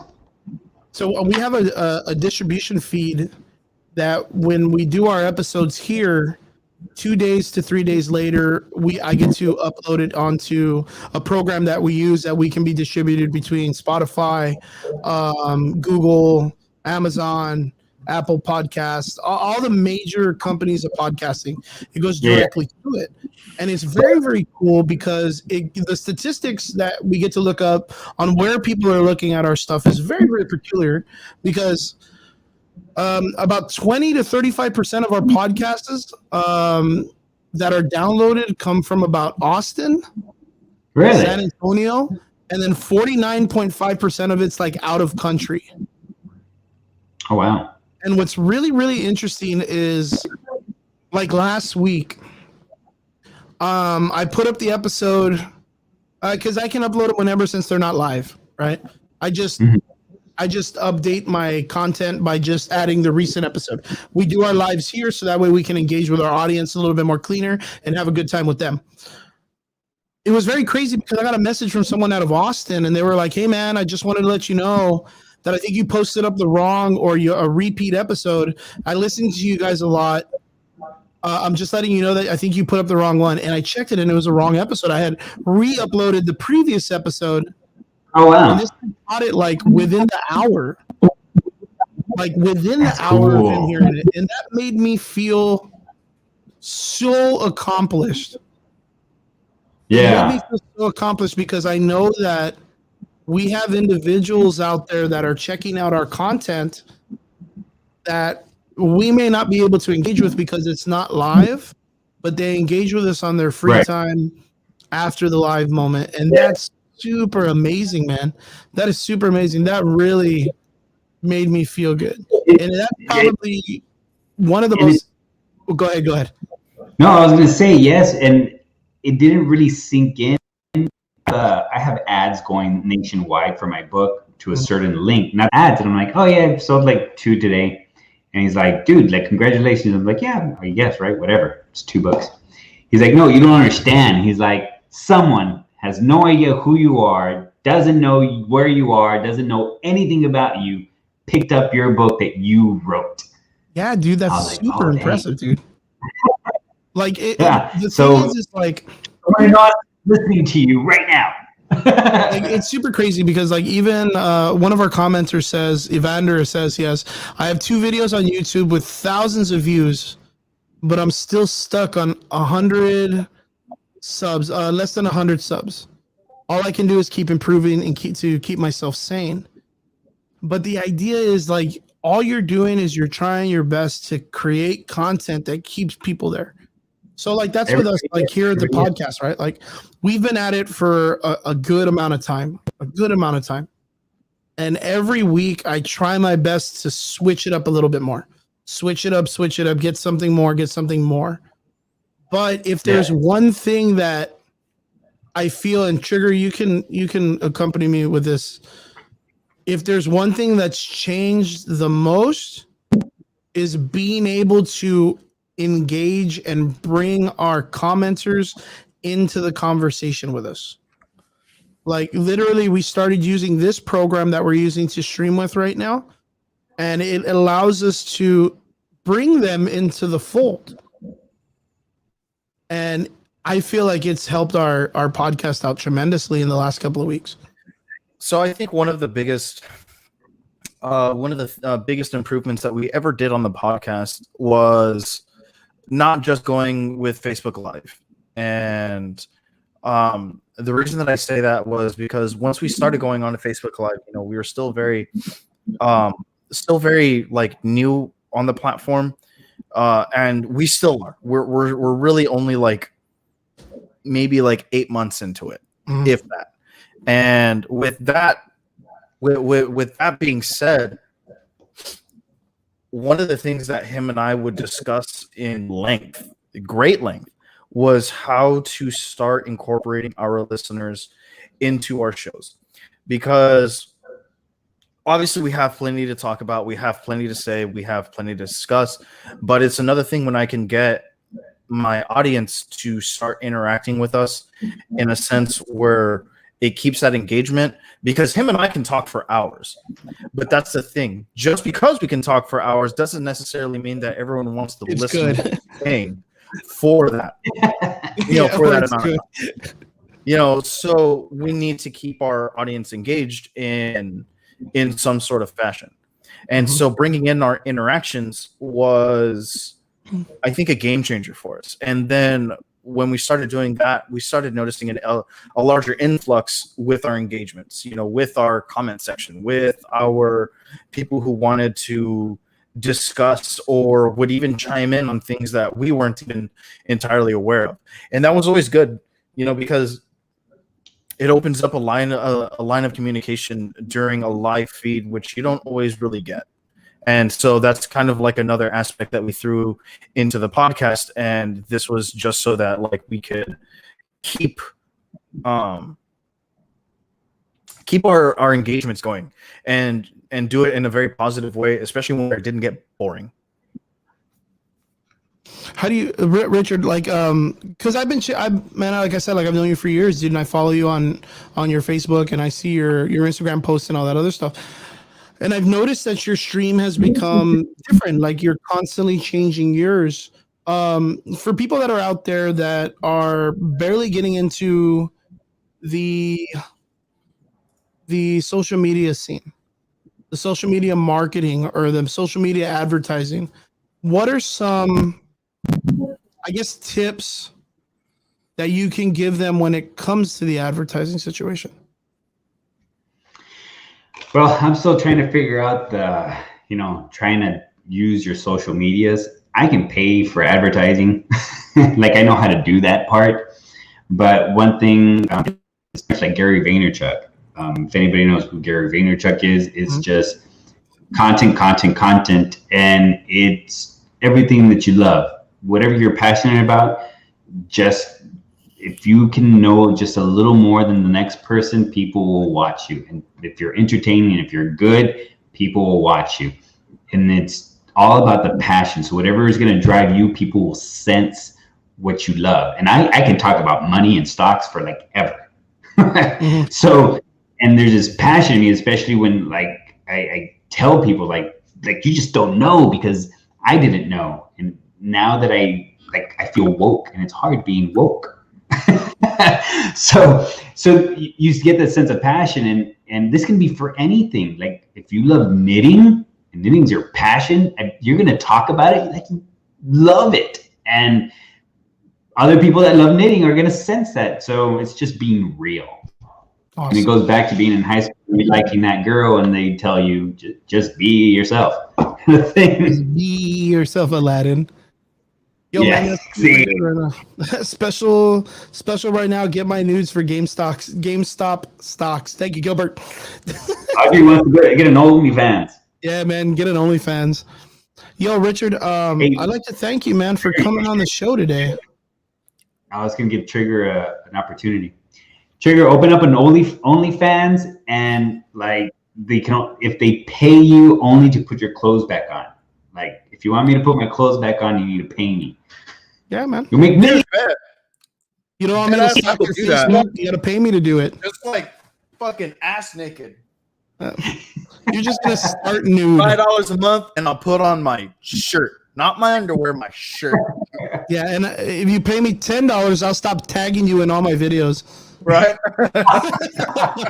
Just gotta flip that shit. Take a negative, take it into a positive, man. Richard, man, I want to thank you for coming on the show and dropping some knowledge about all this GameStop, stock market, all this crazy stuff that's going on, man. It's an interesting talking point. It's not enough to sell me. I'm not about to jump off the podcast right now and get right into Robinhood and turn into a $4 million debt, and you'll see me in the news later. Yeah, that's not what I'm about to do right now. I'm still very skeptical on it myself. But I needed the knowledge, man. I needed to know about what's going on, and you're the guy that I wanted to go to because I've known you for so long, and I appreciate you, brother. We got to drop the links for your book in the chat. Sweet.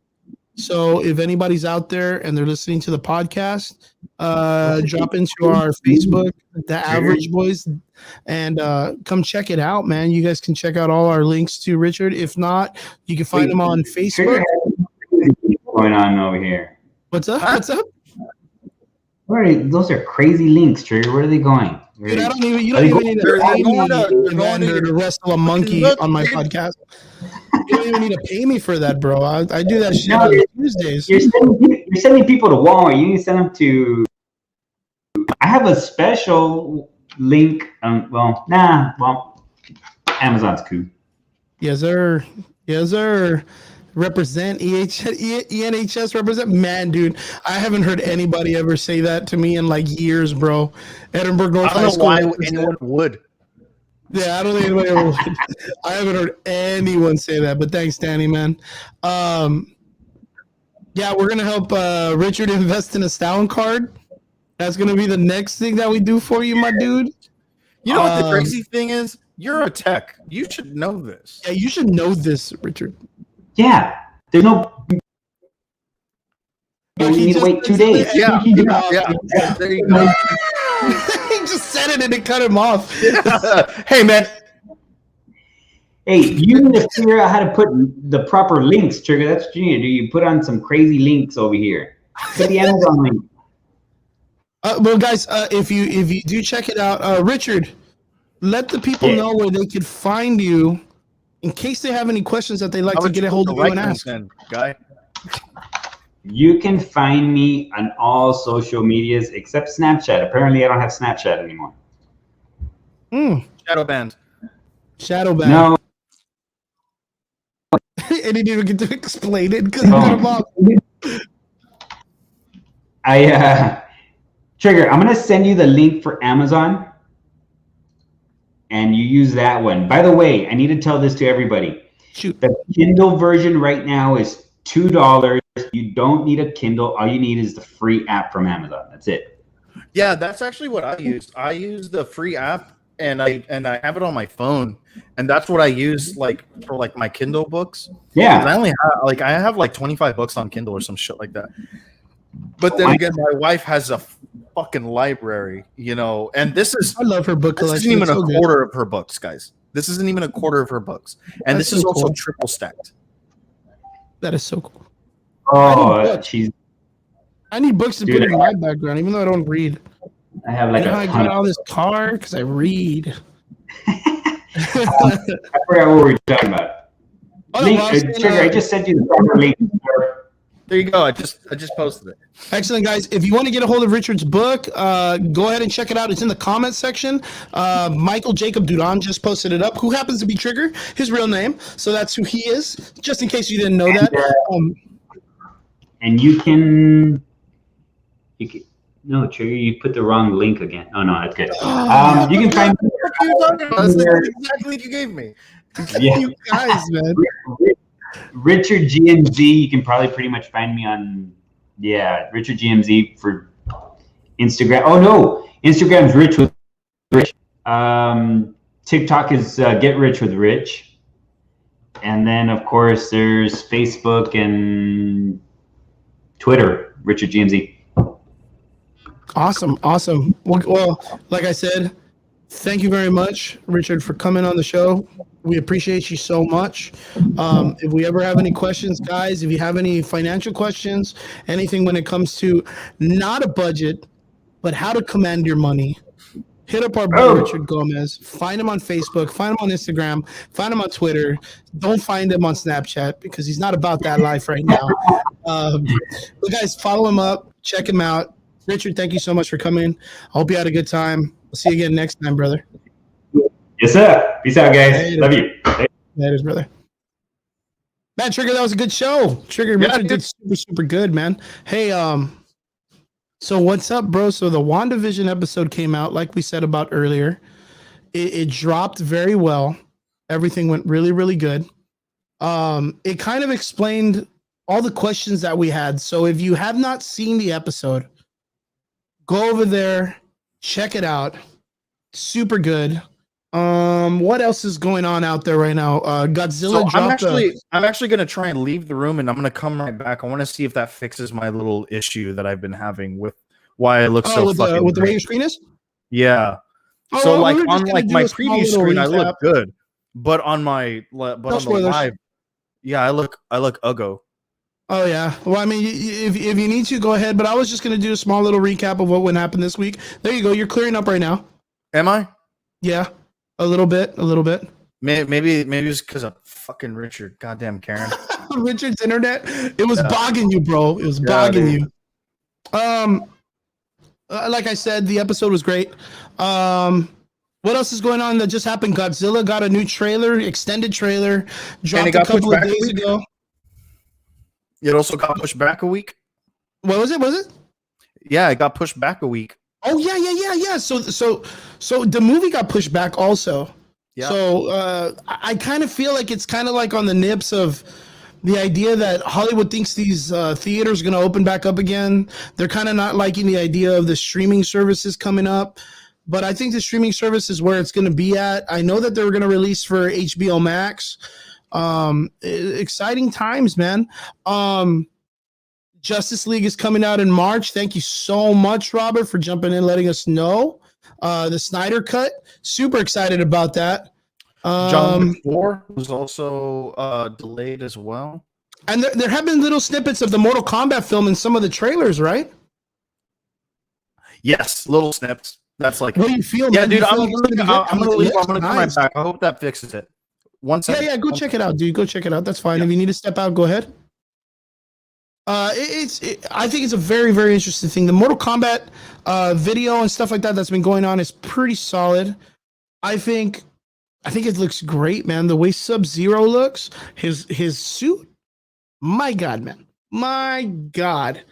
The other thing that's very interesting is the Godzilla trailer that they just introduced. A lot of people are speculating that Mechagodzilla is going to come out in this. What do you think? I really think it's going to. Like, do you really? From like, yeah, because like if you look at like if you kind of just break down the trailer, you can already see like little snippets of it.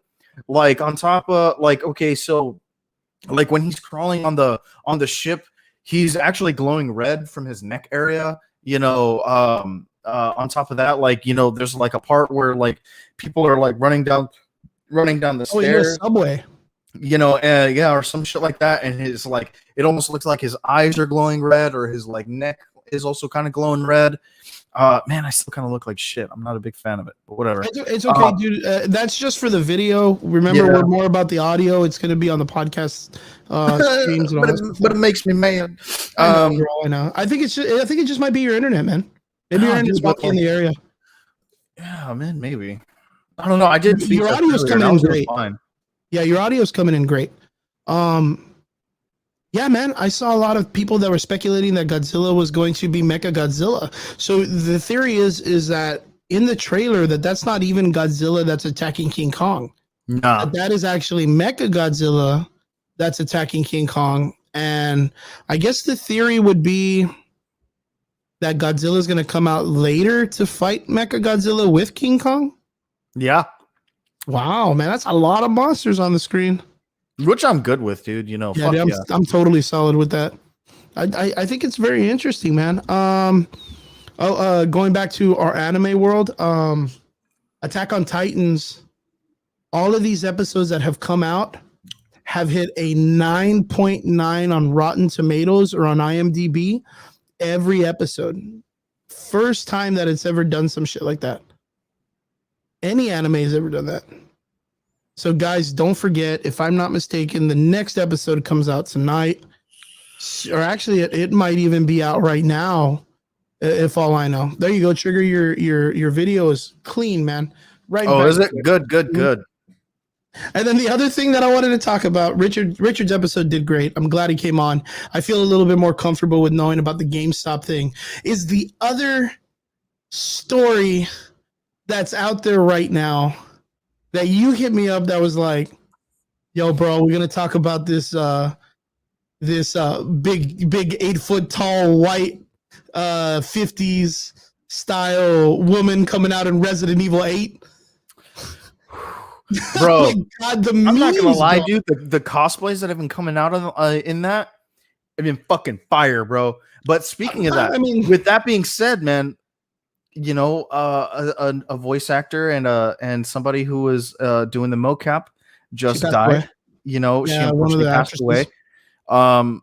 And it's pretty tragic, man. We've lost somebody who was I unfortunately didn't know of her work beforehand, but it's still tragic nonetheless that we've lost somebody in the industry that we all love, we all appreciate, something that we dedicate, hours upon hours of time in. I know for damn sure I'm going to get Resident Evil. I saw some of the gameplay. They're going to be sticking to the first person, which is going to be a little weird. How do you feel about that? I want to say I'm reluctant. And the reason being is because, like, when you look at Resident Evil, it was always very like linear, very linear with the movements. left, right. And there was very little like zigzag, there was very little lateral movement. I know that they started kind of like incorporating lateral movement and stuff like that, but the way that you aimed and stuff like that was always kind of weird. So now that they're sticking to the first person, I know that they're probably trying to draw in a larger audience and stuff like that, but I think it might kind of leave a sour taste in the mouth of a lot of veteran Resident Evil players. I can see that. I can see that. Even the concept of them adding this, I don't want to say it this way, but big titty vamp mama, which is how a lot of people are kind of coming off about it. There's a lot of people that are on the fence, and exactly.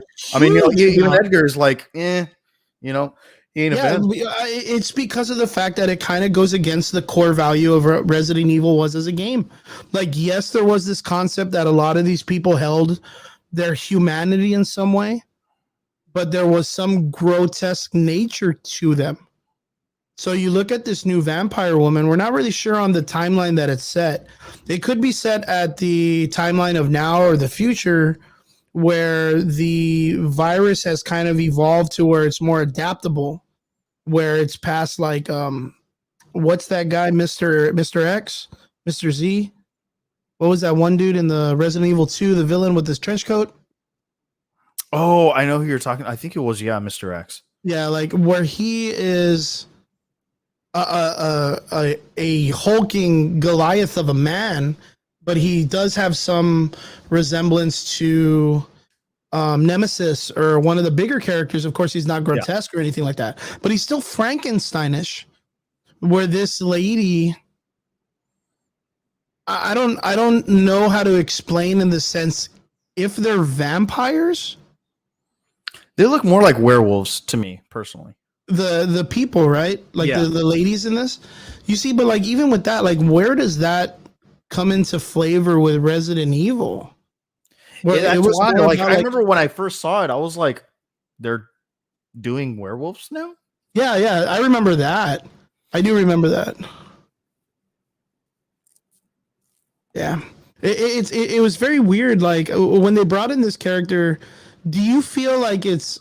Look, I'm not even going to lie about this. I just feel like it's Capcom's way of trying to self-hype the game by bringing in sexualized characters. Well, sex sells, it's one of those things where it's kind of like, well, sex sells, it is what it is. Gamers are going to be attracted to something that they can't have, especially a big titty goth girl, in a white dress and a pretty black hat. Yeah, like it's like we said earlier, like we even talked about this offline when we were messaging each other earlier in the week. We were talking about how apparently in China they're in the talks of illegalizing cosplay. Yeah, in China, and I was like, I guess, all right. Whatever. I mean, but it's because anyway, of those things on the concept of the royalty aspect. There's a lot of people out there that are making. There's people out there that are making money doing interesting variations of cosplay, and they're not paying royalties for the items that they're using, but they're claiming to own these when people go off and take their products and openly put them on the market. Like it's like I've seen it before where a person will take a character from a franchise and then someone will acquire that photo and put it on their site, and then that person will be like, hey, you know what, that's mine, you can't do that. Where that person does not pay royalties to the company, using the popularity of those characters to build a finance off of that backbone. Yeah. And you know what? Like, it's super crazy. That was equivalent to Star Wars Theory. You remember that guy? Yeah. He's the one that made that Darth Vader fan film. And he decided to make a GoFundMe. He took money from people, and he made a fan film about Darth Vader, only to get slapped with a lawsuit by George Lucas, by Star Wars, by Lucasfilms, saying you cannot do that because you do not own the rights. You cannot take funds. And then he claimed off to be the villain, or not the villain, but the victim. I'm sorry. Like, but in my opinion, it's like that was a very creative individual. For him to be able to make a film of that nature and build on it and create those special effects and those fight scenes and CG and all the stuff that he added, why is it not able to be able to do that with something of an original idea rather than basing it on something that's already been established? Like, I don't know. It's crazy. I do cosplay. Yeah, I have a love for it also. We've been in the cosplay communities for years, Trigger, and never, in my opinion, do I feel like I own the rights to anything. I just love to build things. I think it's the people who devote a lot of time into their cosplay, and they're like, this is my cosplay, and this is like my idea for the cosplay. And so when they get a little overzealous about it, mm-hmm. the company themselves, they're like, yes, but it was our idea. Mm-hmm. You're taking our idea and you're making it for profit. Stop doing that. Mm-hmm. And I think one of the better examples is Team 4-Star with Dragon Ball Z Abridged. Yep. They will never continue Dragon Ball Z Abridged. There is a fucking like 19-minute video on Team 4-Star's channel stating why they will never do it again. Yep. You know, Sean Schemmel, the guy who voices Goku, is not happy with Team 4-Star. He's like, no, fuck those guys. Like, I put a lot of time into my character, and for these guys to like take my content essentially and fuck with it, like, and it's profit. Cool, it's funny, but I don't like that they're like making profit off of my work. Mm-hmm.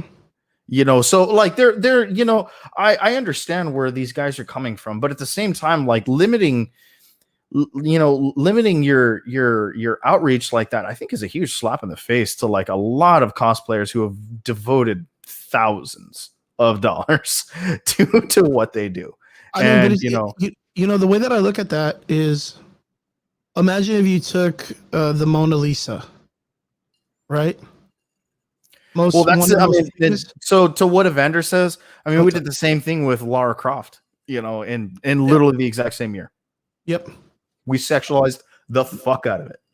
Yeah, no kidding, man. Even like Chun-Li from Street Fighter, Cammy, like Rain from Blood Rain. Like, yeah, it went all the way through a bunch of different characters like that. Yep. Shit, I totally forgot what I was gonna say. What was I gonna say? I don't know. Yeah, man, fuck, I don't remember. Dude, I'm like 5 drinks in right now, dude. You know? Like fucking Trigger, dude. I guess it would be very similar to the idea of like the way it's going nowadays is if I take the Mona Lisa and I go off and I paint a new version, and then I try to sell it as the new Mona Lisa but better modified because I did it. Yeah. Am I not just copy and changing something of the character when that's literally just I don't know, like, not demonizing, but just taking content from someone else and just doing it in my own way? I mean, that's like going on right now with the whole thing about like in comic books, when it comes to them being where instead of working on original art, they just take characters and they just change them into whatever they want, and it bastardizes the character sometimes. Well, while I do 100% agree with that, in the legal aspect of that, I mean, they still own the character. They're just doing whatever they want with their own character. Yeah, of course. Not at all. Like, that doesn't at all excuse the fact that it's not right. You know, and I mean, I don't care, dude. I will 100%. And this is the very, very few things that I am 100% passionate about is the Ironheart character. I think it is a trash character. I think it's stupid. I have never liked Riri Williams. I've never liked any of the stories that she's ever been in. I think they're all lackluster, stupid, and her art is the only redeeming quality that she has. Past that, there's really no purpose to her character at all. None. I will say that 1,000 times over. There was absolutely no reason to bring her character in. None. And it's like so there was more of a reason to bring in Arno Stark than there was Riri Williams. And I'm definitely so glad that she has been beyond backburnered. Yeah, because I haven't read a single story that she's ever been in that I was like, well, I have to keep reading whatever she's doing right now. Yeah, ever. And it's very, very crazy, dude. Because like she's gonna get her own Disney Plus series, which is fucking stupid. But okay, it doesn't make sense because. Like, there's no one asking for that. And I understand that the company... Nobody is asking for that. That's like a Shang-Chi movie. No one gives a fuck about him. And you know what? Like, it was very interesting this past week because I messaged you... I want to say Thursday. I messaged you on our chat. No, and speaking of... And I totally hate to cut you off. No, it's good. It's good. But they did give a teaser to Moon Knight. Oh, okay. Yeah, which I'm actually kind of excited about. Yeah, dude, it actually looks kind of cool. Yeah, Moon Knight's cool. He's an interesting character. I feel like the psychological play on the character is going to be something good to watch. I hope they don't go with the new shit that they just recently did in the comics where he like took everyone's power because of the moon god. Yeah, that was completely garbage out of nowhere. Like there was no reason for it to be like that. Yeah, no, I agree. Yeah, like I kind of feel like there's this like interesting concept that's going on where they're taking all the different branches of this like Marvel character building tree and they're giving everybody like this world ending action that they can like that apparently they can change the world in some aspect or their powers are like divine in some way. Yeah, like, I know. And I think it's all going to turn out shitty. Yeah, it's kind of been Marvel's been lackluster these last couple of months. You know, that being said, dude, and I really hate to say it, but it's not that I'm losing my faith in Marvel. It's the fact that I'm losing my interest in it, which I think, in a sense, is probably worse. The fact that I'm losing interest in one of, in absolutely the greatest franchise in history. Yeah, pretty much. I mean, right now, film-wise, they could do no wrong. And it's true. Like when it comes to film franchises, this is the most successful film franchise in history. It has been the most profitable. It has been the now right now. I also watched John Campea. John Campea is speaking of AMC.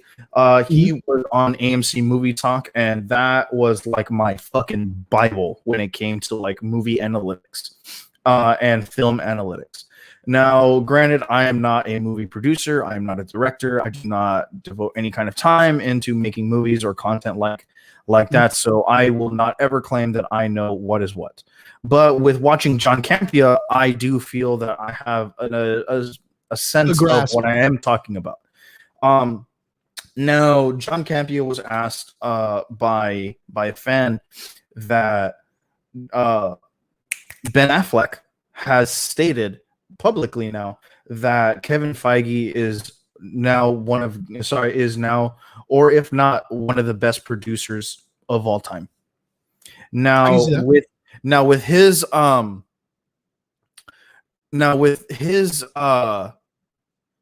success in the MCU, it is now undeniable to say that he isn't the most influential and the most successful and best producer of of our generation. That is an undeniable fact. If you wanted to say it otherwise, you can't. His success speaks for itself. Now, if and when Kevin Feige decides to leave the MCU and starts making movies about chick flicks or thrillers or whatever the fuck he ever decides to do outside of the MCU, and they start winning Academy Awards, then it is going to be very, very difficult to deny that, yes, he is the best film producer of all time. Yeah. Because now he has now produced the most successful film franchise in history. But then now to start producing films and cinema outside of the MCU and outside of comic books, period, to give him that same, a starlight. Now people are like, oh, well, he's about to do Star Wars. Well, I mean, it's still kind of nerd fandom. Yeah. So he still has that niche, kind of category that he's still falling in. But nonetheless, he has not yet expanded into like the thriller aspect, into like the action aspect of doing his own independent films outside of the MCU. Yeah, now once that starts umbrella. happening, because I mean right now financially that's exactly where you want to be. You want to be in the MCU. Any actor right now, if they get a call from Kevin Feige, I guarantee you they're gonna sign. Oh, definitely. That is guaranteed money. Guaranteed money. I mean, dude, look at the way it was when we talked about it last year with Christian Bale coming onto Thor. Yeah, and you called that, dude. Wow, I still cannot believe that they're going with Thor. It's super crazy to assume that we're going to take an actor like Christian Bale and have him do a complete series just based on CG. Yeah. You know what I mean? Knowing how much of a method actor he is and being in there and wanting to be a part of it. I mean, they're probably going to do some prosthetics on him, kind of like how they did with Paul Bettany, or how they did with the guy who did Malekith. They did a whole bunch of prosthetics on him, as well. But nonetheless, this is the first time you're really going to see Christian Bale doing prosthetics. Yes. He changes his body for the role. That's how serious of an actor he is. Yeah. He did the Machinist. That's how good it is. And Batman. The guy put on like 80 pounds to get jacked for Batman only after like a year of being off of the Machinist. Yep. Which is fucking ridiculous. It's very weird on how large Marvel's been able to do their investments and things like that in the last 10 years. But you're looking at the comic books and how successful they've been and how they could do no wrong with the film. But where the base structure foundation would be in the comic books, they are completely failing at a lot of the comics right now. And that's not even to mention how DC, even though it's DC's had its rough moment, I feel like Future State might be its saving grace. I think that's what they want it to be. I think it might be, though, with the way that everything's changing. It goes into this idea that they're kind of changing the guard on all these heroes. They're getting new faces, new names, new people, changing up the environment. It gives them the opportunity to change a lot of what it comes to when it comes to the diversity of characters. Rather than be where Marvel is literally just taking characters and just changing the diversity of them like right off of the whim from one comic book to the next. I just feel like right now, I think DC is about to have a flip when it comes to their comic line. I have been going back and doing a little bit of rereading on the Eternals. I went to my boy Rob, and started, listening to some old Eternals stories. And I feel like I kind of feel like they're gonna go with the Sleeping Celestial storyline. I do too. With that, it's under San Francisco. And because I wanted to be like, well, what if it's like a prequel story? But it's like, but they have the Black Knight in it. How are they going to do that if he's a current character? Yeah, a current modern day character. A modern day character. Yeah, yeah, they're going to have to do it as a modern day time thing. Yeah, because I thought it was going to be like a long prequel story that like post credit kind of turns into like what's going on for phase 4, fuck, dude, I don't know, man. They could really go anywhere with it. We haven't really gotten a synopsis for what's going on with the Eternals. I feel like the idea of them going with the Sleeping Celestial with the little kid, I forgot his name, the Loki character that they have that hangs around with Icarus.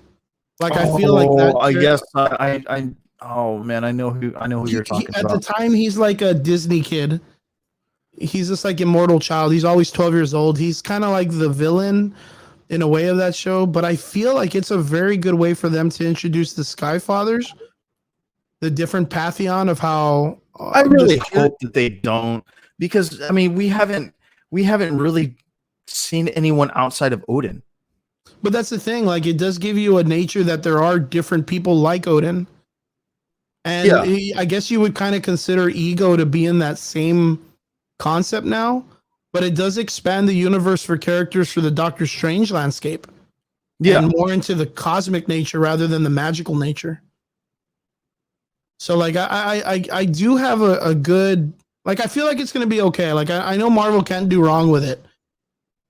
But like it's like you said, I feel like the idea of them doing it like a nowadays time story rather than a precursor, I feel like they will do some talking of the past, like throughout their times. Kind of like that movie that you had mentioned a while back, the Guards, Changing of the Guards, or what was the Old Guard? Oh, yes, the Old Guard. Yes, yeah, the Old Guard. I finally got around to seeing it. I thought it was really, really great. We should have a discussion about that too. That was a really good story. I kind of feel like it'll be in that nature, but a little bit more. Did you finally get to watch the movie? Yeah, I got to watch it. How did you like it? I thought it was pretty good. I thought it was very interesting. I liked the action in it. I think the acting was very good. I think the actors and the characters that were portrayed did very well. So, so with that being said, you know, I want to say about a week before. Yeah, I want to say a week before me and Audrey got married.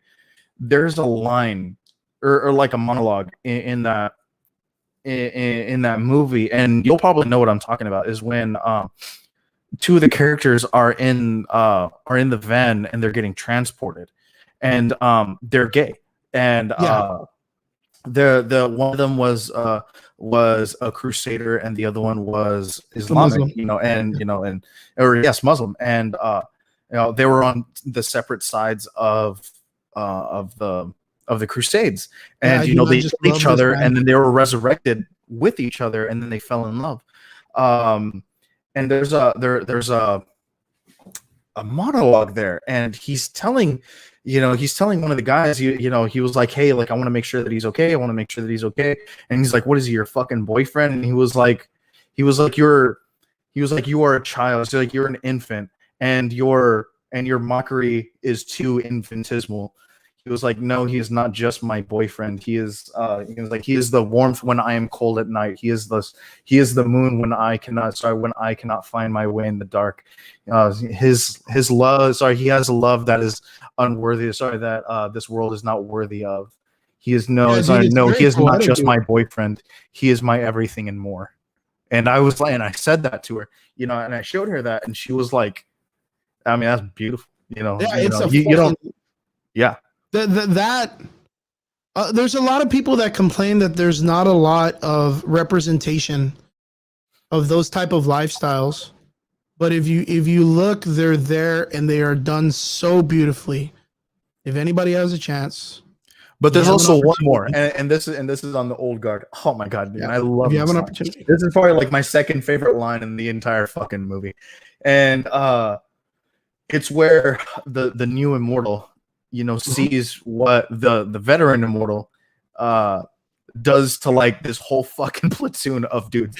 She killed all of them, right, by herself. And and so, one of the guys is like, hey, we gotta wait for the signal. And so she finally sees this, and so she was like, oh my god, she did all this. And his fucking line to her was probably the G-est thing I've ever heard in cinema.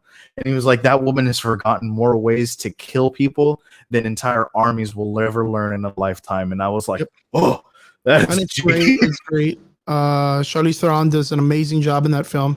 If you guys got an opportunity, and if you have Netflix, check out The Old Guard. It is worth it.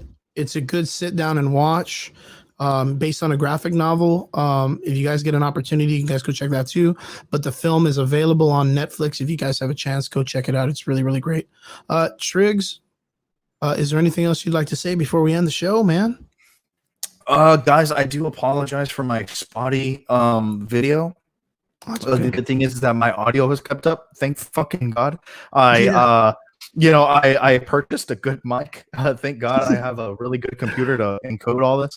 I mean, it really was such a great movie. But guys, nonetheless, we always thank you for coming, in, for chatting with us. We're getting great interactions. We're always blessed to do these these shows every Friday at 9. You always know where to find us. We're very consistent. Rain or shine, whether we're in turmoil or we're, in something, we're always here. And even on the days that we can't, we make sure that we find the time. And obviously, guys, we can't thank you enough. Our success is your success, and you have made us successful in what we do. You have made our passion that much more important to us. You have given us a reason to continue this really, really fun journey of ours, and we will always be eternally thankful for you guys. Guys, thank you so much for tuning in. I'd like to say congratulations to Trigger on him and Audrey's first week of being married. Congratulations. I know it feels awesome to see. Thank you very much, brother. Yeah. And I want to say thank you to all our extraordinary listeners for tuning in. I want to say thank you to Richard Gomez for coming in, being an awesome guest and educating us on what happened this past week with the stock market, GameStop, understanding a little bit of what hedge funds are and all that good stuff. I hope it was helpful. I hope that anybody that had any questions, I hope that it kind of raised some knowledge and gave you guys some insight. We really appreciate awareness you guys too, man. Yeah, a little bit of awareness on, kind of like what's going on, and not just being one of those sheep who's like, oh man, you got to do this, you got to do that, because at the end of the day, we're just a bunch of fucking nerds who go on the internet way too much. Mm-hmm. Yeah, it's like I said, dude, like even with me, like I had no earthly idea on what was going on. I just knew that GameStop was doing bad. That's all I remember. So now I know that, there's some internet people that are out there messing around, sticking it to the man, and I got a better understanding. And I hope that it does make some change, and it does kind of bring to light some of the horribleness that's been going down, and it brings to knowledge and foresight that this corruption can't be continuing, and everybody deserves the opportunity to get a piece of that pie. With that being said, I appreciate every one of you guys for coming in the comment section and joining us in our conversation. If you can, follow us on our social medias. Follow us on Spotify. If you listen to your podcast on Apple Podcast, if you listen on Google or Amazon, follow us up. We appreciate you guys follow. It does help us out a little bit.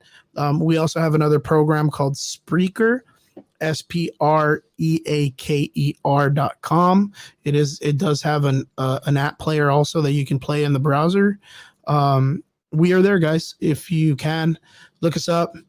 Give us a couple downloads, like our stuff. It really helps us out. And we appreciate every one of you guys. We hope you guys have a great week. We hope everyone's being safe. Wearing your mask, keeping up to terms with the COVID restrictions, social distancing. Tomorrow, I'm going to be a part of this event that's happening in Edinburgh called the United Collectors Expo.